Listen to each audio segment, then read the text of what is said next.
నమస్తే సార్.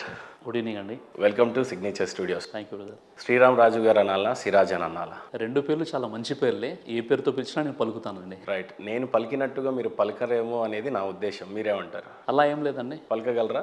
ఆలోచించి చెప్పండి ఇంకోసారి. అయ్యో, పలకటమే కాబట్టి ఖచ్చితంగా పలుకుతాను అని అంటారా? అంటే అదే మీరు ఏదైతే అడుగుతారో దాన్ని బట్టి ఉంటుంది అది. మీ ముందు చిన్న సమిధనే సార్. కారణం ఏంటంటే మీ ముందు ఒక సమూహం ఉన్నప్పుడు మీరు ఒక సింహంలాగా స్టేజ్ మీద లించొని మాట్లాడడం చాలాసార్లు గమనించాను. బట్ ఇంకోసారి అడుగుతున్నాను, నేను పలికిన పలుకు మీరు పలుకుతారా?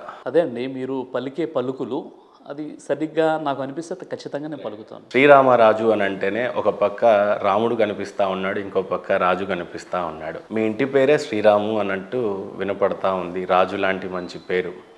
సో శ్రీరామరాజు గారు, జై శ్రీరామ్. జై శ్రీరామ్ అని చెప్పడంలో తప్పేం లేదండి. జై శ్రీరామ్ అని చెప్పొచ్చు, అందులో ఎలాంటి తప్పు లేదనమాట. ఇప్పుడు జై చంద్రబాబు, జై జగన్, జై కేసీఆర్, జై రేవంత్ రెడ్డి అని చెప్పినప్పుడు జై శ్రీరామ్ అని చెప్పడంలో ఎలాంటి అభ్యంతరం లేదు. ఎందుకంటే జై అంటే ఏంటండి, జయము కలుగుగాక. జై శ్రీరామ్ అంటే రాముడికి జయము కలుగుగాక. ఆయన మన పూర్వీకులు, గొప్ప వ్యక్తి, మన భారతీయులంతా కూడా ఆదర్శంగా భావించేటువంటి వ్యక్తి కాబట్టి ఆయనకు జై చెప్పడంలో ఎలాంటి తప్పు లేదు. రైట్. నా ప్రశ్న చాలా సూటిగా, జై శ్రీరామ్. జై శ్రీరామ్ అంటే తప్పు లేదు. జై శ్రీరామ్. జై శ్రీరామ్ అంటే తప్పు లేదండి. జై శ్రీరామ్. జై శ్రీరామ్ అంటే తప్పు లేదు. రైట్. మీరు జై శ్రీరామ్ అంటారా అన్నారా? అవునండి, నేను అదే అంటున్నాను కదా. నేను జై శ్రీరాము అంటున్నాను అంటే శ్రీరాముల వారికి జయము కలుగుగాక, ఆయన గొప్ప వ్యక్తి అని నేను అంటున్నాను తప్ప శ్రీరాముడు దేవుడని నేను చెప్పట్లేదు. శ్రీరామరాజుగా, సిరాజ్గా మారడానికి ఎవరైనా మిమ్మల్ని మతం మార్చడానికి ప్రలోభ పెట్టారా?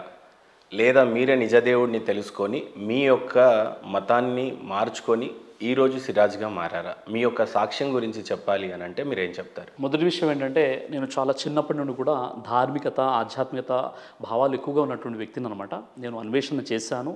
నాకు నిజమైనటువంటి దేవుని యొక్క అన్వేషణలో నేను చాలా సంవత్సరాలు గ్రంథాలు చదివాను. నేను అన్వేషించి స్వచ్ఛందంగా నేను ఇస్లాం ధర్మాన్ని యాక్సెప్ట్ చేయడం జరిగింది. ఏ వయసులో అన్వేషించారు? మీరు ఏ రకంగా నిజదేవుడిని తెలుసుకున్నారు? నిజదేవుడు మీరు మీ దృష్టిలో అల్లాని అని తెలుసుకున్నారు? నిజదేవుడు అంటే మన సృష్టికర్త, మిమ్మల్ని నన్ను మనందరినీ పుట్టించినటువంటి ఆ నిజదేవుణ్ణి అల్లా అని అంటారు. అల్లా అంటే అరబీ పదము, దాని అర్థం పూజనీయుడు. మీరు అంటారు అల్లా అని చెప్పేసి, మేము ఈశ్వరుడు అని అంటాం. అవును, చాలా మంచి విషయం. ఈశ్వరుడు అంటే అర్థం తెలిసి ఉండాలి కదా మీకు. చెప్పండి, ఈశ్వరుడు అంటే ఎవరు? మిమ్మల్ని అడుగుతున్నా. సర్వేశ్వరుడు అని అంటాం మేము. అంటే అర్థం ఏంటి? అర్థం ఏంటి? సర్వాన్ని పాలించేది ఈశ్వరుడు అని చెప్పేసి సర్వేశ్వరుడు అని. సర్వేశ్వరుడు, ఈశ్వరుడు అంటే నియామకుడు అండి. సర్వేశ్వరుడు అంటే సర్వనియామకుడు, దాని అర్థం అనమాట. అల్లా అంటే ఆరాధననీయుడు, పూజనీయుడు అని అర్థాలు వస్తాయి. రైట్. మీ సాక్ష్యం అయిపోయిన తర్వాత will go for the debate please. అయితే నా సాక్ష్యం చెప్పే ముందు ఒక చిన్న విషయం అండి. ఎందుకో మీరు హిందువుగా చెప్పుకోవడానికి మిమ్మల్ని వేషధారణలో ప్రిటెండ్ చేసుకున్నారని రీసెంట్గా సంతోష్ గుడపాటి అని ఒక పంతులు గారు మిమ్మల్ని విమర్శించడం అయితే జరిగింది. అని అది నిజం నిర్భయంగా మీరే చెప్తారు అని వచ్చారు కాబట్టి స్టూడియోకి చాలా సంతోషం. చూడండి బ్రదర్, ఇక్కడ మీకు చూపిస్తున్నానండి. సంతోష్ ఘనపాటి గారితో మీరు ఇదే ఛానల్లో ఒక ఇంటర్వ్యూ తీసుకున్నారు. శ్రీరామ్ రాజు అంటున్నాడు కానీ అక్కడ పలకటం మాత్రం అస్సలాం అలైకుం అంతే అని మేరా నామ్ శ్రీరామరాజు అని చెప్పి హిందూ ధర్మంలో నాకు కొన్ని డౌట్లు ఉన్నాయి, తీర్చండి అని అడుగుతున్నాడు. ఇతను ముస్లిం అయింది, హిందూ ముసుగులో ఎందుకు అడగడం అండి? అంటే హిందువులు మా దగ్గరికి వచ్చేసి డౌట్లు అడిగేస్తున్నారు, హిందువులు మేమేదో ఉద్ధరణ చేస్తున్నామని చెప్పుకోవడానికి. అంటే ఇక్కడ ఏదైతే మీరు సంతోష్ ఘనపాటి గారితో ఒక ప్రోగ్రామ్ ఏర్పాటు చేశారో, ఇంటర్వ్యూ తీసుకున్నారు, అందులో స్పష్టంగా ఆయన ఏం చెప్తున్నారు అంటే, అస్సలాం అలైకుం జాకీర్ భాయ్ అని, ఈయన ఒక ముస్లింగా ఉండి నా పేరు శ్రీరామరాజు, నాకు ఇస్లాంలో కొన్ని అపోహలు ఉన్నాయి, మీరు తీర్చండి అని. అలా మీరు ఒక ముస్లింగా ఉండి హిందూ పేరుతో మీరు ప్రజల్ని మోసం చేస్తున్నారు అని సంతోష్ ఘనపాటి గారు మాట్లాడుతున్నారు. ముఖ్యంగా సంతోష్ ఘనపాటి గారు తెలుసుకోవాల్సిన విషయం ఏంటంటే, మీరు ఒక పురోహితులుగా, ఒక పండితులుగా ఉన్నారు, మీకంటూ ఒక ఫ్యాన్ ఫాలోయింగ్ ఉంది. ఒక హిందూ ధర్మాన్ని మీరు ఒక రిప్రజెంట్ చేసేటప్పుడు, ఒక వ్యక్తి గురించి మాట్లాడేటప్పుడు కనీస అవగాహన ముందు మీకు ఉండాలండి. ఎందుకంటే నేను అక్కడ అస్సలాం అలైకుం చెప్పాను, ఇప్పుడు మీరు ఉన్నారండి, మీ ముస్లిం ఫ్రెండ్కి అస్సలాం అలైకుం అని చెప్తే మీరు జవాబిస్తారా లేదా? మన తెలంగాణ కల్చర్లో మనం అస్సలాం అలైకుం అని చెప్తారు, వాళ్ళు నమస్తే అని కూడా చెప్తారు, ఇవన్నీ మనం చెప్తాం అనమాట. ఎప్పుడైతే జాకీర్ నాయక్ గారిని నేను క్వశ్చన్ అడిగాను, అప్పుడు నా పేరు శ్రీరామరాజు. ఓకే. నేను హిందూగానే ఉన్నాను, అప్పుడు అన్వేషణలో ఉన్నాను, ఇంకా పూర్తి స్థాయిలో దేవుణ్ణి తెలుసుకోలేదు. నేను అప్పుడు అన్వేషిస్తున్నాను, రీసెర్చ్ చేస్తున్నాను. ఎప్పుడైతే నాకు కొన్ని ప్రశ్నలకు జవాబులు దొరికాయో తర్వాత నేను ఇస్లాం స్వీకరించాను. శ్రీరామ్ రాజు నుండి సిరాజుర్ రెహమాన్గా నాకు కొంతమంది పెద్దలు పేరు పెట్టడం జరిగింది. అయితే అప్పుడు ఏదైతే నేను క్వశ్చన్ అడిగానో అప్పుడు నేను హిందూగానే ఉన్నాను, హిందూ పేరుతోనే నేను అడిగాను. అంటే సంతోష్ గణపతి గారికి ఈ వేదిక పరంగా నేను చెప్పే విషయం ఏంటంటే, మీరు అంత పెద్ద స్థాయిలో ఉన్నప్పుడు కనీసము నేను తెలంగాణ రాష్ట్రానికి చెందినటువంటి వాడిని, నేను దాదాపుగా ఒక 18 సంవత్సరాల నుండి నా ప్రసంగాలు ఉన్నాయి యూట్యూబ్లో, మీ అందరికీ తెలిసినటువంటి వ్యక్తినే. కనీస అవగాహన లేకుండా మీరేమంటున్నారు, పైగా మీరు ఒక ముస్లిం అయి ఉండి హిందూ పేరుతో ప్రజల్ని మోసం చేస్తున్నారు అంటే ఇక్కడ ఏమైపోయిందండి? అంటే కనీస అవగాహన, హోంవర్క్ లేకుండా ఏదైతే మీరు అక్కడ ఈ సిగ్నేచర్ స్టూడియోలో మీరు చెప్పారో, ఇక్కడ ఎవరు బ్లేమ్ అవుతున్నారంటే చాలా ఖచ్చితంగా మీరు బ్లేమ్ అవుతున్నారు. కాబట్టి నెక్స్ట్ టైం ఇలా మాట్లాడేటప్పుడు కాస్త జాగ్రత్తగా మాట్లాడితే మంచిదని నేను ఆశిస్తున్నాను. కానీ గతంలో ఎప్పుడు కూడా మీరు హిందువుని అని మీ టెస్టిమోనీ చెప్పినట్టు కానీ మీ సాక్ష్యం గురించి ఎక్కడ బహిర్గతం చేసినట్టుగా కనపడలేదు. ఒక పంతులు వచ్చి మీ గురించి హిందువు అని చెప్పి పలికినప్పుడు ఏదో అలజడి అయితే రేగినట్టుగా కనపడతా ఉంది. ఎందుకు హిందువుగా మిమ్మల్ని మీరు దాచుకోవాలనుకున్నారా? సాక్ష్యం చెప్పొద్దు అనుకున్నారా? ఇన్ని వేదికల మీద లక్షల మందిని అడ్రస్ చేసే సిరాజ్ గారు మీ సాక్ష్యం గురించి ఎందుకు అడ్రస్ చేసుకోలేదు? అసలు నిజంగా మీకు అంటూ సాక్ష్యం ఉంటే ఫస్ట్ సాక్ష్యం చెప్పండి ప్లీజ్. అయితే విషయం ఏంటంటే మహేందర్ గారు, ఒక విషయాన్ని తెలుసుకోవాలి. నేనేదో మత ప్రచారం చేయడానికి ధర్మాన్ని నేను తెలుసుకోలేదు. నేను ఒక భక్తునిగా నా నిజదైవాన్ని తెలుసుకున్నాను. నేను ఒక మోటివేషనల్ స్పీకర్గా ఇస్లాంపై ఉన్నటువంటి అపోహలను తొలగించడం, పూర్తి మానవులంతా కూడా ఒకే జంట సంతానం, పరస్పరం సోదరులని, నేనంటే మత సామరస్యం, జాతీయ సమైక్యత, విశ్వ మానవ సౌభ్రాతృత్వ భావనలు పెంపొందించడానికి నేను ప్రయత్నం చేస్తున్నాను. నేను ఒక మోటివేషనల్ స్పీకర్ కూడా. నేను ఎక్కడ కూడా మత ప్రచారకుడిగా నేను అవతారం ఎత్తలేదు. కాబట్టి నాకు ఎప్పుడు అవసరం ఏర్పడలేదు నా సాక్ష్యం పబ్లిక్ చెప్పేసి నేను ముందు హిందూగా ఉండేవాడిని, ఇప్పుడు ఇస్లాంలోకి వచ్చేసానని చెప్పేటువంటి అవసరం నాకు ఏర్పడలేదు. కాబట్టి ఎప్పుడు నేను చెప్పలేదు. కానీ ఈరోజు అపోహ కొంత క్రియేట్ అయింది. మీకు ఒక మంచి ఇమేజ్ ఉన్న నేపథ్యంలో హిందూగా ఉన్న మీరు క్రిస్టియన్గా మారుతారు అంటే ఒక ప్రాబ్లం అయితే, ఇస్లామిక్లోకి మారుతారు అనేది ఇంకో ప్రాబ్లం అయితే, క్రిస్టియాన్ని కాకుండా హిందూయిజాన్ని కాకుండా కేవలం ఇస్లామిక్ని పుచ్చుకున్నారు. కాబట్టి అంత ఏముంది, ఏం అట్రాక్ట్ చేసి మిమ్మల్ని? అంత గొప్ప సాక్ష్యం ఉండాలి కదా మీకు అనేది ఉద్దేశం. చాలా మంచి ప్రశ్న అడిగారండి మహేందర్ గారు. మీరు చెప్పే విషయం ఏంటంటే, అవునండి, ఇప్పుడు మీరు ఒక హిందువు నుండి ఇస్లాం ధర్మాన్ని ఎందుకు స్వీకరించారు? ఒక ముస్లింగా క్రిస్టియన్గా కావాల్సి ఉండే కదా, లేదా మీరు ముస్లింగా ఎందుకు వచ్చారు? దాని వెనుక ఉన్నటువంటి అంత గొప్ప సాక్ష్యం. హిందుత్వంలోనే వేద పండితులు అవ్వాల్సింది, లేకపోతే ఇంకా ఎక్కువగా అధ్యయనం చేసి దాంట్లో ఉన్న ఒక డివైన్ సిచ్యువేషన్కి కూడా చేరుకోవాలి అనేది ఉండాల్సిందే మీకు. కానీ కేవలం ఇస్లామిక్ పట్లనే ఎందుకు ఆకర్షణకి లోనయ్యారు మీరు అని అంటే? మీరు మంచి క్వశ్చన్ అడిగారండి. ఇక్కడ తెలుసుకోవాల్సిన విషయం ఏంటంటే, ఇది మన భారతదేశం, భారత రాజ్యాంగం ఆర్టికల్ 25లో కూడా మనకు ఒక అనుమతి ఇవ్వడం జరిగింది. మీకు నచ్చిన మతాన్ని స్వీకరించవచ్చు, దాన్ని ప్రచారం చేసుకోవచ్చు. భారత రాజ్యాంగం వెలుగులోనే నేను ఉన్నాను, మొదటి విషయం. రెండో విషయం ఏంటంటే, నేను చిన్నప్పటి నుండి కూడా ధార్మికంగా, ఆధ్యాత్మికంగా ఎక్కువగా ఆసక్తి కలిగినటువంటి వ్యక్తిని అనమాట. నేను రీసెర్చ్ చేశాను, పరిశీలన మరియు పరిశోధన చేయడం ప్రారంభించాను అనమాట. పరిశీలన చేసినప్పుడు నాకు కొన్ని విషయాలు ముందుకు వచ్చాయి. అదేంటంటే, నేను ఎందుకు ఇస్లాం ధర్మాన్ని స్వీకరించాను అన్న విషయాన్ని తెలుసుకోవడానికి నేను ఈ విషయాన్ని నా సాక్ష్యం చెప్తున్నానండి. ఆ సాక్ష్యం ఏంటంటే, ముందుగా వేదాల ప్రకారంగా దేవుడు ఒక్కడని అనేక ఆధారాలు ఉన్నాయి. దేవ ఏకహ ఏకం ఏవద్వితీయం, ఆయన ఒక్కడున్నాడు, అద్వితీయుడు కాడు అని చెప్పేసి బైబిల్లో కూడా దేవుడు ఒక్కడైనా ఉంది, ఖురాన్లో కూడా దేవుడు ఒక్కడైనా ఉంది. మరి దేవుడు ఒక్కడే అన్నప్పుడు ఆ ఒక్క దైవాన్ని ఎందుకు ఆరాధించట్లేదు? నిజంగా ఆ ఒక్క దైవాన్ని ఆరాధించేటటువంటి మతము, ధర్మము ఏదైనా ఉందా, ఎవరైనా ఉన్నారని నేను ఏం చేశానంటే, ఎప్పుడైతే గుడికి వెళ్ళానో గుళ్ళో విగ్రహాలు ఉన్నాయి, ఏకదైవ ఆరాధన జరగట్లేదు, బహుదైవోపాసన జరుగుతుంది. అలాగే ఎప్పుడైతే నేను చర్చ్కి వెళ్ళానో అక్కడ యేసుక్రీస్తు యొక్క బొమ్మ కనిపిస్తుంది, సిలువ బొమ్మ కనిపిస్తుంది, అక్కడ కూడా బహుదైవోపాసన కనిపిస్తుంది, కొంతమంది మరియంని పూజిస్తున్నారు. అలాగే ఎప్పుడైతే నేను దర్గాకి వెళ్ళిపోయానో దర్గాలో కూడా ఎవరో చనిపోయినటువంటి ఒక సమాధి యొక్క పూజ జరుగుతుంది. అంటే ఇక్కడ ఎప్పుడైతే నాకు వచ్చినటువంటి సందేహం ఏదైతే ఉందో, నన్ను పుట్టించినటువంటి దేవుడు ఒక్కడే ఉన్నప్పుడు ఆ ఒక్క దైవాన్ని ప్రజలు ఎందుకు ఆరాధించడం లేదు, మళ్ళీ ఆరాధించేవారు ఎవరు ఉన్నారని ఎప్పుడైతే నాకు సందేహం కలిగిందో, నేను ఎప్పుడైతే టెంపుల్కి వెళ్ళానో అక్కడ విగ్రహారాధన జరుగుతుంది, ఎప్పుడైతే చర్చ్కి వెళ్ళానో అక్కడ కూడా ప్రతిమల ఆరాధన జరుగుతుంది. అక్కడ కూడా ఒక విధంగా బహుదైవోపాసన, యేసుని, మరియమ్మని, సిలువని ఆ బొమ్మలు పెట్టుకున్నారు. అలానే నేను ఎప్పుడైతే దర్గాకి వెళ్ళిపోయానో అక్కడ కూడా సమాధులను ఆరాధిస్తున్నారు. ఇదే ఆలోచన ఇదే నాకున్నటువంటి సందేహంతో ఎప్పుడైతే నేను మస్జిద్కి వెళ్ళానో ఆ మస్జిద్లో ఎలాంటి విగ్రహం లేదు, ఎలాంటి ఆకారం లేదు, ఎలాంటి చిత్రపటం లేదు, ఒకే సృష్టికర్త అయినటువంటి దైవాన్ని మాత్రమే వారు ఆరాధిస్తున్నారు. అప్పుడు నేను అనుకున్నాను, నిజంగా చెప్పాలి అంటే వేదాల ప్రకారంగా, బైబిల్ ప్రకారంగా, ఖురాన్ ప్రకారంగా పుట్టించినటువంటి దైవాన్ని ఆరాధించేటటువంటి వ్యక్తులు ఎవరైనా ఉన్నారు అంటే ఈ మస్జిద్లో ఆరాధించేవారే. కాబట్టి నేను ఆ మస్జిద్తో కనెక్ట్ అయిపోయాను. కానీ నన్ను నాకెవరు కూడా మెయిన్ ఏంటంటే ఇస్లాం సందేశం ఎవరు ఇవ్వలేదండి నాకు. ఎవరు నన్ను కన్వర్ట్ అవ్వండి అని చెప్పలేదు. ఇప్పుడు కూడా నేను కన్వర్ట్ అవ్వలేదు, నేను రివర్ట్ అయ్యాను. అంటే సనాతన ధర్మం, ఏ ధర్మం అయితే వేదాలలో బోధించడం జరిగిందో, ఏ ధర్మం అయితే బైబిల్లో బోధించడం జరిగిందో, ఏ ధర్మం అయితే ప్రవక్త ముహమ్మద్ సల్లల్లాహు అలైహి వసల్లం వారికి ఖురాన్ రూపంలో ఇవ్వడం జరిగిందో ఆ ధర్మాన్ని నేను తెలుసుకున్నాను. అంటే నేను రివర్ట్ అయిన తర్వాత నేను కన్వర్ట్ అవ్వలేదు. మరో విషయం ఏంటంటే ముస్లిం చాలామంది ఫ్రెండ్స్ ఉన్నారు, కానీ ఏ ముస్లిం నాకు ఇస్లాం గురించి చెప్పలేదు, ఏ మస్జిద్ వాళ్ళు కూడా నాకు ఇస్లాం గురించి చెప్పలేదు, ఎవరు కూడా నన్ను కన్వర్ట్ అవ్వండి అని చెప్పలేదు. స్వచ్ఛందంగా నాలో వచ్చినటువంటి కొన్ని ప్రశ్నలకు జవాబుగా నేను ఇస్లాం ధర్మానికి ఆకర్షిత అవ్వడం జరిగిందనమాట. సో ప్రధానంగా చెప్పడానికి సాక్ష్యం ఏముంది అని అంటే మీ దగ్గర వేదాలలో చెప్పినటువంటి దేవుడు ఒకడే ఉన్నాడని చెప్పాడు, బైబిల్లో కూడా అదే చెప్పారు, ఖురాన్లో అదే చెప్పారు. కాకపోతే అక్కడ విగ్రహారాధన జరుగుతుంది, ఇక్కడ ఫోటోలు సిలువలు ఉన్నాయి, ఇక్కడ దేవుడు అనేవాడు నాకు కనిపించలేదు మసీద్లో.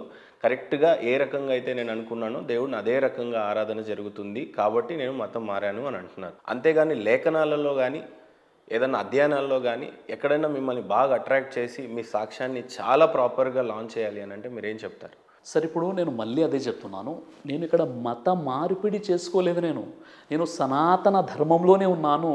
ఏ ధర్మం అయితే వేదాల ప్రకారంగా, ఏ ధర్మం అయితే బైబిల్ ప్రకారంగా, ఏ ధర్మం అయితే ఖురాన్ ప్రకారంగా, అంటే ఏ దేవుడైతే ఆది నుండి కూడా ప్రవక్తలకు ఇస్తున్నటువంటి ధర్మం ఉందో ఆ ధర్మాన్ని నేను తెలుసుకున్నాను. అంటే నేను రివర్ట్ అయ్యాను తప్ప నేను కన్వర్ట్ అవ్వలేదు. సో మీ సాక్ష్యం కేవలం విగ్రహారాలను చూశాను ఇక్కడ చూడలేదు అనేదే సాక్ష్యమా? కరెక్ట్గా ఏమైనా మర్చిపోతున్నారా? ఒకసారి క్రాస్ చెక్ చేసుకోండి. సరే, ఇప్పుడు ఇస్లాం ధర్మాన్ని మీరు ఎందుకు యాక్సెప్ట్ చేస్తారంటే 1,00,000 కారణాలు ఉండవచ్చు.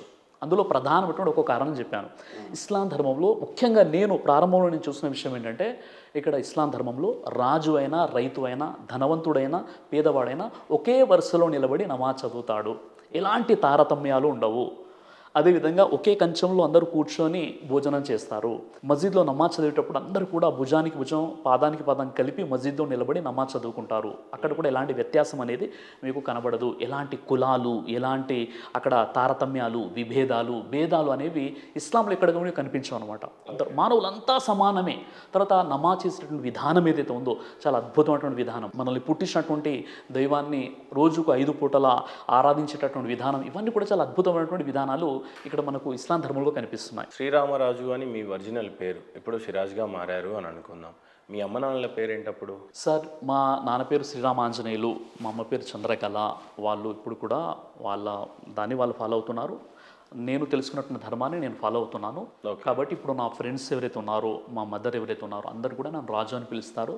నేను పలుకుతాను. సరే, బాహ్య ప్రపంచానికి ఏమున్నా మీ ప్రొఫెషనల్ ప్రపంచానికి వచ్చేసరికి మీకంటూ కొన్ని ఐడి ప్రూఫ్లు కేటాయించబడతాయి. సో మీరు ఏ మతాన్ని సూచిస్తూ మీ సర్టిఫికెట్స్ని తయారు చేసుకున్నారు?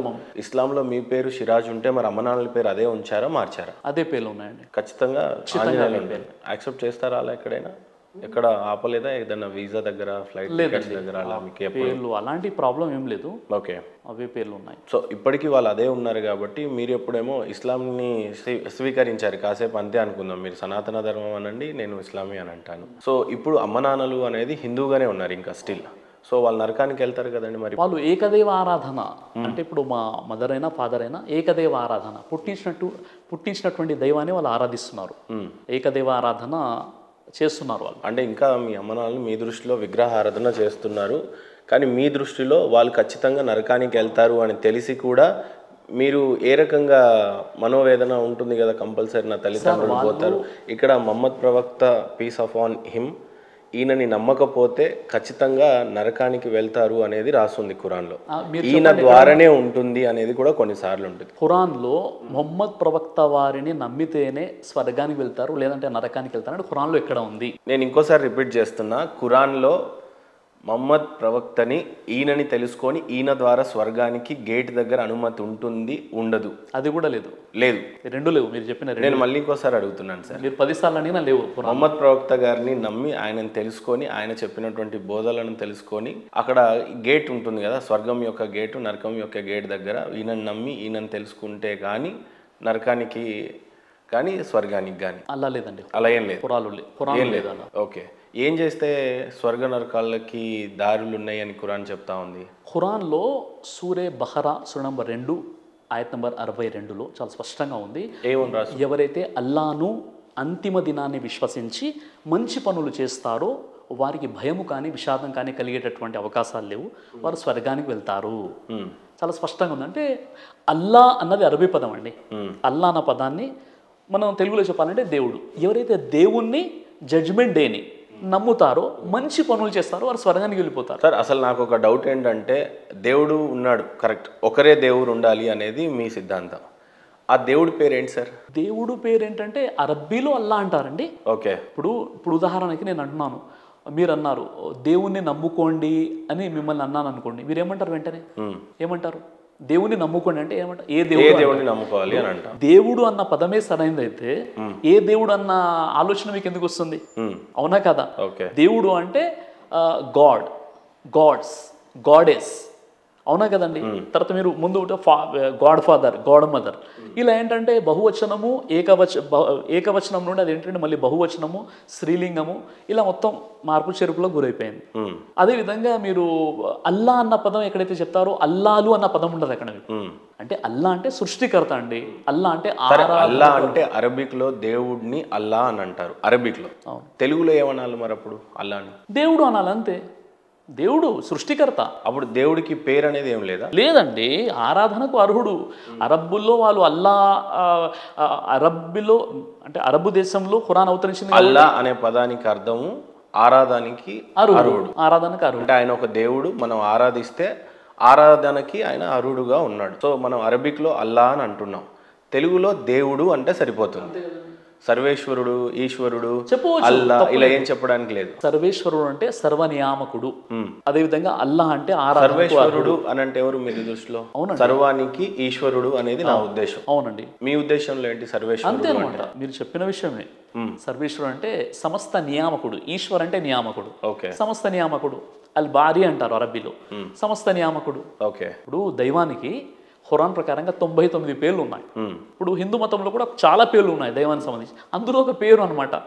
కాబట్టి మనం ఓవరాల్గా మనం ఇక్కడ తెలుసుకోవాల్సిన విషయం ఏంటంటే, ఇక్కడ అల్లా అనగానే మీరు అపోహ గురైపోతున్నారు. అల్లా అంటే అరబ్బుల దేవుడు, అల్లా అంటే ముస్లింల దేవుడు. నేను చెప్పే విషయం ఏంటంటే అల్లా అంటే మనందరికీ. మరి మీరెందుకు ఇండియాలో ఉన్నప్పుడు దేవుడు అని పలకకుండా ప్రతిసారి అల్లా అని పలుకుతున్నారు? అరబిక్ వాళ్ళు అరబిక్ లో అల్లా అని పలుకుతున్నప్పుడు చాలా అందంగా ఉంది కదా. మీరు తెలుగులో చెప్తున్నప్పుడు దేవుడిని నమ్మండి అనాలి కానీ అల్లాని నమ్మండి అని ఎందుకు అంటున్నారు?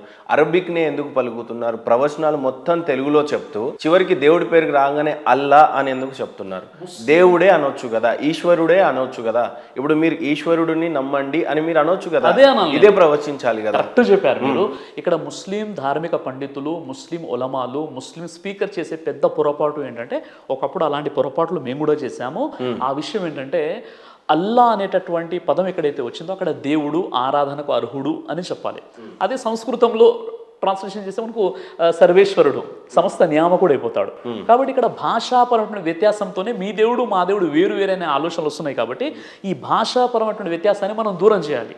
దూరం చేసి అల్లా అంటే దేవుడు అంతే. అంటే ఇప్పుడు మీరు ఏదైతే డయాస్ మీద చెప్తున్నారో నిజ దేవుడు అల్లాని నమ్మండి అని అనకుండా నిజ దేవుడు ఈశ్వరుడే ఆయనని నమ్మండి అనే ప్రవచిస్తారా? ఖచ్చితంగా ఖచ్చితంగా ఖచ్చితంగా చెప్తాను. ఎంత నియమాలతో ఉంటారు ఈ పదం మీద? అయ్యో అసలు నేను అదే అంటున్నాను కదండి. ఇప్పుడు నేను చాలా చిన్న వయసు నుండే ఈ ధార్మికతలో ఆధ్యాత్మికతలో నేను ఉన్నాను. నేను ప్రతిరోజు కూడా నేను ఒక స్టూడెంట్నే అనమాట, ఒక విద్యార్థిని. ఎందుకంటే ప్రతిరోజు చదువుకుంటున్నాను, ప్రతిరోజు నేర్చుకుంటున్నాను, గురువుల ద్వారా వింటున్నాను, ప్రసంగాలు వింటున్నాను, స్వతహాగా నేను అన్ని గ్రంథాలు చదువుతున్నాను, రోజు నేను అప్డేట్ అవుతున్నాను. ఒకప్పుడు చెప్పాను నేను అల్లాహే అనాలని. అని వాస్తవంగా చెప్పాలంటే అల్లా అంటే ఎవరండి? దేవుడు.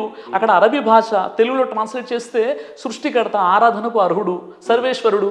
మరి ఆ సర్వేశ్వరునే నమ్మండి అంటున్నా నేను. సర్వేశ్వరుడు అంటే మాకు క్లియర్ గానే ఉంటుంది కదా, మేమంతా నమ్మేది సర్వేశ్వరుడిని అని మేము ఫీల్ అవుతున్నాం, మీరంతా నమ్మేది అల్లా అని, వాళ్ళు నమ్మేది యెహోవా యేసుని అని చెప్పి.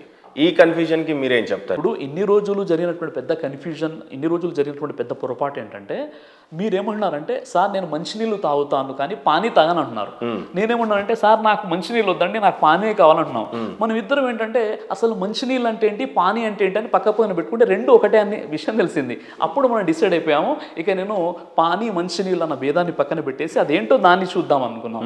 అదే విషయం ఇప్పుడు క్లారిటీగా వచ్చేసింది. రైట్. శివరామరాజుగా ఉన్నటువంటి మీరు సిరాజ్గా మారిన తర్వాత, ఇప్పుడు సిరాజ్గా ఉన్న తర్వాత మత మార్పిడులు ఎన్ని చేశారు మీరు? ఎంతమందిని ఇస్లామిక్లోకి మీరు మార్చారు? ఎంతమంది హిందూ సోదరులని ఇస్లామిక్గా మార్చారు? మీరు ఎలాగో మారిపోయారు, చాలా మందిని మారుస్తున్నారు. డైలీ ఇదే మీ దినదిన ఇన్కమ్ సోర్సెస్ అయిపోయింది, అండ్ లేకపోతే మీ దినచర్యనే ఇది అయిపోయింది. ఇప్పటికీ మీరు ఎంతమందిని మతం మార్చారు? ఇది మీరు చెప్తున్నారా, పబ్లిక్ చెప్తున్నారా? ఇది వినడానికి కొంత కాంప్లికేటెడ్గా ఉండొచ్చు, కానీ బట్ మీరు మతం మారుస్తున్నారా, మార్చట్లేదా? సూటిగా చెప్పండి. నేను ఒక క్వశ్చన్ అడుగుతున్నాను. ఈ సిగ్నేచర్ స్టూడియో ద్వారా పాస్టర్లను, పండితులను అందరిని తీసుకొచ్చేసి మీరు గొడవలు పెడుతున్నారని ఎవరన్నా అంటే మీరు ఏమంటారు? దాని క్లారిఫికేషన్ ఇస్తారు. నేను క్లారిఫికేషన్ ఇస్తారు. ఏమని ఇస్తారు మీరు? లేదండి ఒక అవగాహన కోసమే నేను ప్రోగ్రామ్స్ పెడుతున్నాను అంటారా? అవునండి నా ఉద్దేశమే గొడవ పెట్టడం అంటారా? రైట్. నేనేంటే సత్యాన్వేషినిగా నేను చెప్పాలనుకుంటుంది నా ధర్మ ప్రచారణ నేను చేయాలి అని అనుకుంటున్నారు. నేను నమ్మింది నిజమేమో అనుకోనే నమ్ముతున్నా. నా పండితులు, మా తాతలు, ముత్తాతలు, ఇంకా ముత్తాతలకు పోతే రామాయణం లక్షల కాలం నాటిది. మన ధర్మం, మన సనాతన ధర్మం చాలా పాతది, దీన్నే నమ్మాలి అని చెప్పారు. కాబట్టి ఆ ధార్మికతలోనే, దాంట్లోనే ఇంకా పిహెచ్డి చేయలేదు. కాబట్టి నేను సత్యాన్వేషినిగా, ఈరోజు నా టైటిల్ సత్యాన్వేషినిగానే ఉంది. సో సత్యాన్ని తెలుసుకోవాలి, నిజదేవుడిని తెలుసుకోవాలి, నిజంలోనే ఉండాలి. ఈ గొడవలు అనేవి జరగకూడదు. మత మార్పిడుల వల్లనే అత్యధిక గొడవలు జరుగుతూ ఉన్నాయి. ఉదాహరణకి ఇప్పుడు బంగ్లాదేశ్లో జరుగుతున్న పరిస్థితులన్నీ ఇవే. సో సూటిగా మీరు చేస్తున్నది మత మార్పిడియే అనేది నేను అంటున్నాను. మీరేమంటారు? మీ మతంలో ఎవరి మతం వాళ్ళ ఇప్పుడు మీరున్నారు సార్, అల్లానే పూజించుకుంటే తప్పేం లేదు, యేసుప్రభుల వారినే నమ్మితే తప్పేం లేదు. వాళ్ళ బైబుల్ని వాళ్ళు చదువుకుంటే దాంట్లో స్వర్గ నరకాలు ఉన్నాయి. వాళ్ళ దేవుడు ఉన్నారు, మాకు మా దేవుడు ఉన్నాడు, అల్లకి అల్ల దేవుడు ఉన్నాడు, ఆ దాంట్లో కూడా స్వర్గ నరకం ఉన్నాయి. కానీ మా దేవుడునే నమ్మండి, లేకపోతే మీరు నరకానికి వెళ్తారు అనేది బ్లాక్ మెయిల్ అంటున్నాను నేను. దీనివల్లనే మత కలహాలు జరుగుతున్నాయి అని అంటున్నాను. మత కలహాలు జరగొద్దు అని అంటే ఏ వర్గం, ఏ వర్ణం, ఏ జాతికి ఆ జాతి హ్యాపీగా ఉంటే మంచిది అనేది నా ఉద్దేశం అని అంటాను. అందుకని సూటిగా అడుగుతున్నాను, మీరు మత ప్రచారం చేస్తున్నారు, మత మార్పిడి చేస్తున్నారు సిరాజ్ గారు అనేది నా ప్రధానమైన ఆరోపణ. అంటే మీరు ఏం చెప్తారు? మహేందర్ గారు, ఏదైతే మీ ప్రశ్న మీరు అడిగారో, మీరు అడగడం మీ యొక్క హక్కు, చెప్పడం నా యొక్క బాధ్యత. విషయం ఏంటంటే ఒకవేళ మత మార్పిడి అనేటటువంటి కాన్సెప్ట్ ఏదైతే ఉందో అది ఉన్నట్లయితే నేను శ్రీరామరాజు తర్వాత సిరాజు రహమాన్ అని నేనే 100 వీడియోస్ చేసేవాడిని. నేను ముందు చేశానంటే చేయలేదు. మొదటి విషయం, నేను ఒక అన్వేషణ చేసిన తర్వాత, అన్ని గ్రంథాల పరిశీలన మరియు పరిశోధన చేసిన తర్వాత ఒకే ఒక సృష్టికర్త ఉన్నాడు, ఆ ఒక్క దైవాన్నే ఆరాధించాలన్న ఆలోచనతో నేను ఈ ధర్మాన్ని ఫాలో అవుతున్నాను. ఇది మొదటి విషయం. ఇది నా వ్యక్తిగతానికి సంబంధించిన విషయం, నేను ఫాలో అవుతున్నాను. ఇక మత మార్పిడి అన్న విషయానికి ఇస్లామే మనకు అనుమతించదు. ఖురాన్లో 2వ అధ్యాయం 256లో ఏముందంటే లా ఇక్రాహ ఫిద్దీన్, ధర్మం విషయంలో ఎలాంటి బలవంతం కానీ బలత్కారం కానీ ఏదీ లేదు అని ఉంది. ఇక్కడే ఉంటే నేను మీకు ఒక వచనం చెప్తాను, దాన్ని మీరు చదివి చెప్పండి. ఎందుకంటే నేను మీ అంత ఇది కాదు, దీని మీదనే అన్వేషణ కాబట్టి. ఇప్పుడు ఈ మీరు అడిగిన క్వశ్చన్ కంప్లీట్ అయిపోతే మళ్ళీ మీరు అడగవచ్చు. డన్. మళ్ళీ ఇది అక్కడికి కట్ అవుతుందేమో అని నా ఉద్దేశం సార్, అంతే, ఇంకేం లేదు. ఖురాన్ 3వ సూరా 19వ ఆయత్ ఒక్కసారి చదువుతారా సార్? ఎక్కడి నుంచైనా మీకు గుర్తుంటే మీరు డైరెక్ట్గా చదవండి. ఖురాన్ 3వ సూరా 19వ ఆయత్. అవునండి, సూరే ఆల్ ఇమ్రాన్ సూరా నంబర్ 3 ఆయత్ నంబర్ 19లో అరబ్బీలో ఏముంటుందంటే ఇన్న దీన ఇందల్లాహిల్ ఇస్లాం. అక్కడ ట్రాన్స్లేషన్ ఏం చేశారంటే అల్లా దృష్టిలో అసలు ధర్మం ఇస్లాం మాత్రమే అని చేశారు. కానీ ఇక్కడ విషయం ఏంటంటే అల్లా అంటే ఎవరు మనం ముందే మాట్లాడుకున్నాం. ఒక క్లారిటీ మళ్ళీ రిపీట్ చేస్తారా సార్? సూరే ఆల్ ఇమ్రాన్ సూరా 3 ఆయత్ నంబర్ 19లో అక్కడ తెలుగులో ట్రాన్స్లేషన్ ఏం చేశారంటే అల్లా దృష్టిలో అసలు ధర్మం ఇస్లాం మాత్రమే అని ఉంది. అల్లా దృష్టిలో అసలు ధర్మం ఇస్లాం అని అక్కడ ఉంది కదా, అదే ఉందా? కరెక్ట్ చెప్పానా? అంతే కదండి. ఇస్లాం తప్ప, లేదంటే ఓన్లీ అల్లా తప్ప వేరొక దేవుడు లేడు, వేరొక మతం లేదు, అలా లేదు అక్కడ. రైట్, మీరు చెప్పండి. అక్కడ అరబ్బీలో ఏముందంటే ఇన్న దీన ఇందల్లాహిల్ ఇస్లాం. దీని యొక్క కరెక్ట్ ట్రాన్స్లేషన్ ఏంటంటే సృష్టికర్త అయిన దైవం దృష్టిలో దేవుడు పంపిన ధర్మమే నిజమైన ధర్మం. ఇది ట్రాన్స్లేషన్. దేవుడి దృష్టిలో ఇస్లాం తప్ప వేరొక మతం లేదు, వేరొక ఇది లేదు, దేవుడు లేడు అనేటట్టుగా ఇప్పుడు చెప్పారు. మీరు ఒక సరే, పాయింట్కి వచ్చారు. అదే ఖురాన్ 3:19 చెప్పాలి అని అంటే తెలుగులో స్పష్టంగా ఏమని రాస్తుంది, అరబిక్ లో ఏమని రాస్తుందో ఫస్ట్ అది చెప్పండి. నేను తర్వాత ఎవరు ఎలా ట్రాన్స్లేట్ చేశారు అనేది చెప్దాం. 3 సూర్య ఆల్ ఇమ్రాన్ ఆయత నెంబర్ 19లో అరబీలో ఏముంది, ఇన్న దీన ఇందల్లాహిల్ ఇస్లాం. ఇక్కడ అల్లా ఇస్లాం అనే 2 పదాలు వాడబడ్డాయి. అంటే అక్కడ ఉన్నటువంటి ట్రాన్స్లేషన్ ఏంటంటే ఇప్పుడు చేసినటువంటి ట్రాన్స్లేషన్ అల్లా దృష్టిలో అసలు ధర్మం ఇస్లామే అని ఉంది అక్కడ. అంటే నేను చెప్తున్నా, మీరు చెప్పారు కదా. యాక్చువల్లీ ఏంటి, ఇస్లాం తప్ప ఇప్పుడు 2 పదాలు ఉన్నాయి. లేదు 2 పదాలు ఉన్నాయి. ఒకటి అల్లా. అల్లా అంటే మనం ఏమనుకున్నాం, దేవుడు అన్నామండి, అల్లాని పక్కన పెడదాం అనుకున్నాం. దేవుని దృష్టిలో ఇస్లాం ఏంటి, ఇస్లాం అంటే అర్థం ఏంటి, సమర్పణ. ఇస్లాం అంటే దైవానికి మనం సమర్పించుకోవడం. అంటే దైవం దృష్టిలో మనిషి, దేవుని దృష్టిలో మనిషి ఆ దైవానికి సమర్పించుకోవడమే నిజమైనటువంటి ధర్మం. ఇది దాని ట్రాన్స్లేషన్ వస్తుంది. అంటే ఇక్కడ పొరపాటు ఇక్కడ జరిగిపోయిందంటే, ఇక్కడ అల్లా అంటే మనం వేరే దేవుడు, అరబ్బుల దేవుడు, ముస్లింల దేవుడు అన్న ఆలోచనలో ఆల్రెడీ మైండ్ సెట్లో ఉన్నాం మనం. ఇస్లాం అనగానే అది ముస్లింల ధర్మం అనేటటువంటి ఆలోచనలో ఉన్నాం మనం. కాబట్టి దీన్ని కరెక్ట్గా ఒకవేళ నేను ఖురాన్ గ్రంథాన్ని ట్రాన్స్లేషన్ చేస్తే నేను ఎలా చేస్తాను అంటే, సృష్టికర్త అయినటువంటి దేవుని దృష్టిలో దేవుడు పంపినటువంటి ధర్మం ఏదైతే ఉందో, లేదా ఆ దైవానికి సమర్పించుకోవడమే అసలైనటువంటి ధర్మం. ఇక్కడ పొరపాటు ఇక్కడ జరిగింది, గొడవలు ఎక్కడ ఉంటాయి చెప్పండి. ఇలా ఎంత అయితే ఖురాన్ ఉందండి, ఇప్పుడు ఖురాన్ మొత్తం మీరు పరిశీలించినట్లయితే ఖురాన్లో ఇలా ట్రాన్స్లేషన్ లోపాలే మీకు కనిపిస్తుంది. ఓకే, ఇది కేవలం ట్రాన్స్లేషన్ లోపమే అని అంటారు. సో ఇస్లాం అనేది కేవలం ఆ ఒక్క రిలీజియస్ మాత్రమే అల్లా యొక్క దేవుడు పంపిన ధర్మము. అంటే దేవుని దృష్టిలో దైవానికి సమర్పించుకోవడమే అసలైనటువంటి ధర్మం. చలో డన్. ఇప్పుడు మీరు చెప్పండి, అది ఆ వర్సెస్కి అర్థం అంతే అనుకుందాం. ఇప్పుడు మీరు చెప్పండి, ఎంతమందిని మతం మార్చారు మీరు? సార్ మీరు ఏదైతే అడుగుతున్నారో, నా దృష్టిలో అంటే నేను చేసేటువంటి పనిలో మా దాంట్లో మత మార్పిడి అనేటటువంటి కాన్సెప్ట్ లేదండి, ముందు నుండి కూడా లేదు. మత మార్పిడి అన్న కాన్సెప్టే లేదు. దాంట్లో అంటే ఇస్లాంలో లేదు. నేను మత మార్పిడి చేసే వ్యక్తిని కాదు, మత ప్రచారాలు చేయను నేను. మొట్టమొదటిగా నేను చేసే వర్క్ ఏంటంటే, మానవులంతా ఒకే జంట సంతానం, పరస్పరం మనం కలిసి ఉండాలి, హిందూ ముస్లిం భాయి, జాతీయ సమైక్యత, మళ్ళీ ఇక్కడ హిందూ ముస్లిం భాయి అని అంటున్నారు. ఖురాన్లో ఇస్లాం కాని వాడి ఎవరితోనైనా ఫ్రెండ్షిప్ చెయ్యరాదు అనేది రాసుందా, రాసలేదా? ఖురాన్లో అలా లేదండి. ఖురాన్లో ఇప్పుడు ఖురాన్లో 4వ అధ్యాయం 1వ వచనం, 49వ అధ్యాయం 13వ వచనంలో మానవులంతా ఒకే జంట సంతానం, పరస్పరం సోదరులు అని ఖురాన్లో ఉంది. ఖురాన్లో 5వ అధ్యాయం సూర మాయిదా 2-3 వాక్యం మీరు కావాలంటే చూడండి. నేను తర్వాత దీని గురించి చెప్తాను. ఫస్ట్ మీరు మత మార్పిడి ఎంతమందిని చేశారు? సార్ నేను మత మార్పిడి ఎవరిని చేయలేదు, నేను చెయ్యను. మనకు కావాల్సింది మతి మార్పిడి తప్ప మత మార్పిడి కాదు. మత సంస్కరణ జరగాలి. ఇప్పుడు మీరు చేస్తున్నటువంటిది ఏదైతే సభలు ఉన్నాయో అవి మత మార్పిడికి సంబంధించిన ఏ మరకు కాదు.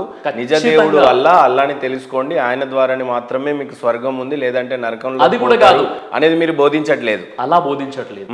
ఏంటి మీ సభకున్న ప్రధాన మీకున్న ఇంట్రెస్ట్ ఏంటి? అంత పెద్ద సభలు పెట్టి అంత పెద్దగా ఇచ్చేస్తా ఉన్నారు. ఇప్పుడు మా ఫాలోవర్స్ ఎవరైతే ఉంటారో వాళ్ళు మా ప్రోగ్రామ్స్ ని ఆర్గనైజ్ చేస్తుంటారు. వాళ్ళు ఇచ్చినటువంటి టాపిక్ కి న్యాయం జరగాలని మేము చూస్తుంటాం. ఆర్గనైజర్స్ ఎవరైతే మొత్తం ఉభయ రాష్ట్రాల్లో మా ఆర్గనైజర్స్ ముస్లిమ్స్ ఉన్నారు. వాళ్ళ ఇంట్రెస్ట్ ఏంటి? ఒక మిమ్మల్ని స్పాన్సర్ చేసి మీరు సభ పెడితే దాని వల్ల వాళ్ళకి కలిగే లాభం ఏంటి, మీకు కలిగే లాభం ఏంటి? సార్ ఒకటేంటంటే, ఒక యాజ్ ఏ ముస్లింగా ఇస్లాం ధర్మం పోయినటువంటి అపోహలను దూరం చేయడం ప్రతి ముస్లిం పోయినటువంటి కర్తవ్యం. అది అంటే మీ కర్తవ్యం ఓన్లీ ఖురాన్ అల్లా, ఇంకేం లేదు మీ కర్తవ్యం. నేను చెప్తున్నాను, వేదాల గురించి కానీ బైబిల్ గురించి కానీ మీకు ఏ రకమైన అన్నిటి గురించి ఉందన్నమాట. అన్నిటి గురించి ఉంది. మొట్టమొదటి విషయం ఏంటంటే, బట్ అన్ని తీసుకొచ్చి లాస్ట్ అల్లకే అప్పకి చెప్తారా? అలా చెప్పాం కదా, అలా చెప్పాం కదా. అదే అంటున్నా నేను. అల్లా అంటే దేవుడు, అల్లా అంటే దేవుడు. ఇస్లాం అంటే శాంతి ధర్మం, లేదా మనం సమర్పించుకోవడం దైవానికి. పదాలను మనం సరిగ్గా అర్థం చేసుకునే కారణంగా మీరు ఇస్లాం వైపును పిలుస్తున్నారు, అల్లానే దేవుడు అంటున్నారు అన్న మనం అపోహ గురైపోతున్నారు. మరి అంత ఆర్గనైజ్ చేసి మరి మీకు సభలు చెప్పి మీ చేత ప్రొఫెషనల్ చెప్పుకోవాల్సినంత అవసరం ఏముంది? ఏముందంటే, ఇప్పుడు ముస్లిం యూత్ ఉన్నారు, తల్లిదండ్రుల పట్ల ఎలా ఉండాలి, వాళ్ళు ఎలా చదువుకోవాలి, వాళ్ళ జీవితంలో వాళ్ళ యొక్క జీవిత లక్ష్యం ఏంటి, వాళ్ళు ఎలా పైకి రావాలి, కొన్ని మోటివేషన్ సెషన్స్ ఉంటాయి, ప్రోగ్రామ్స్ ఉంటాయి. మరికొన్ని ఏంటంటే, హిందూ ముస్లింలు అంతా మనం కలిసి ఉండాలి, ఈ రోజు ఉన్నటువంటి ఏదైతే పరిస్థితులు ఉన్నాయో మనం కలిసి ఉండాలి, మీకు ఈ అపోహలు ఉంటే మీరు దూరం చేసుకోండి.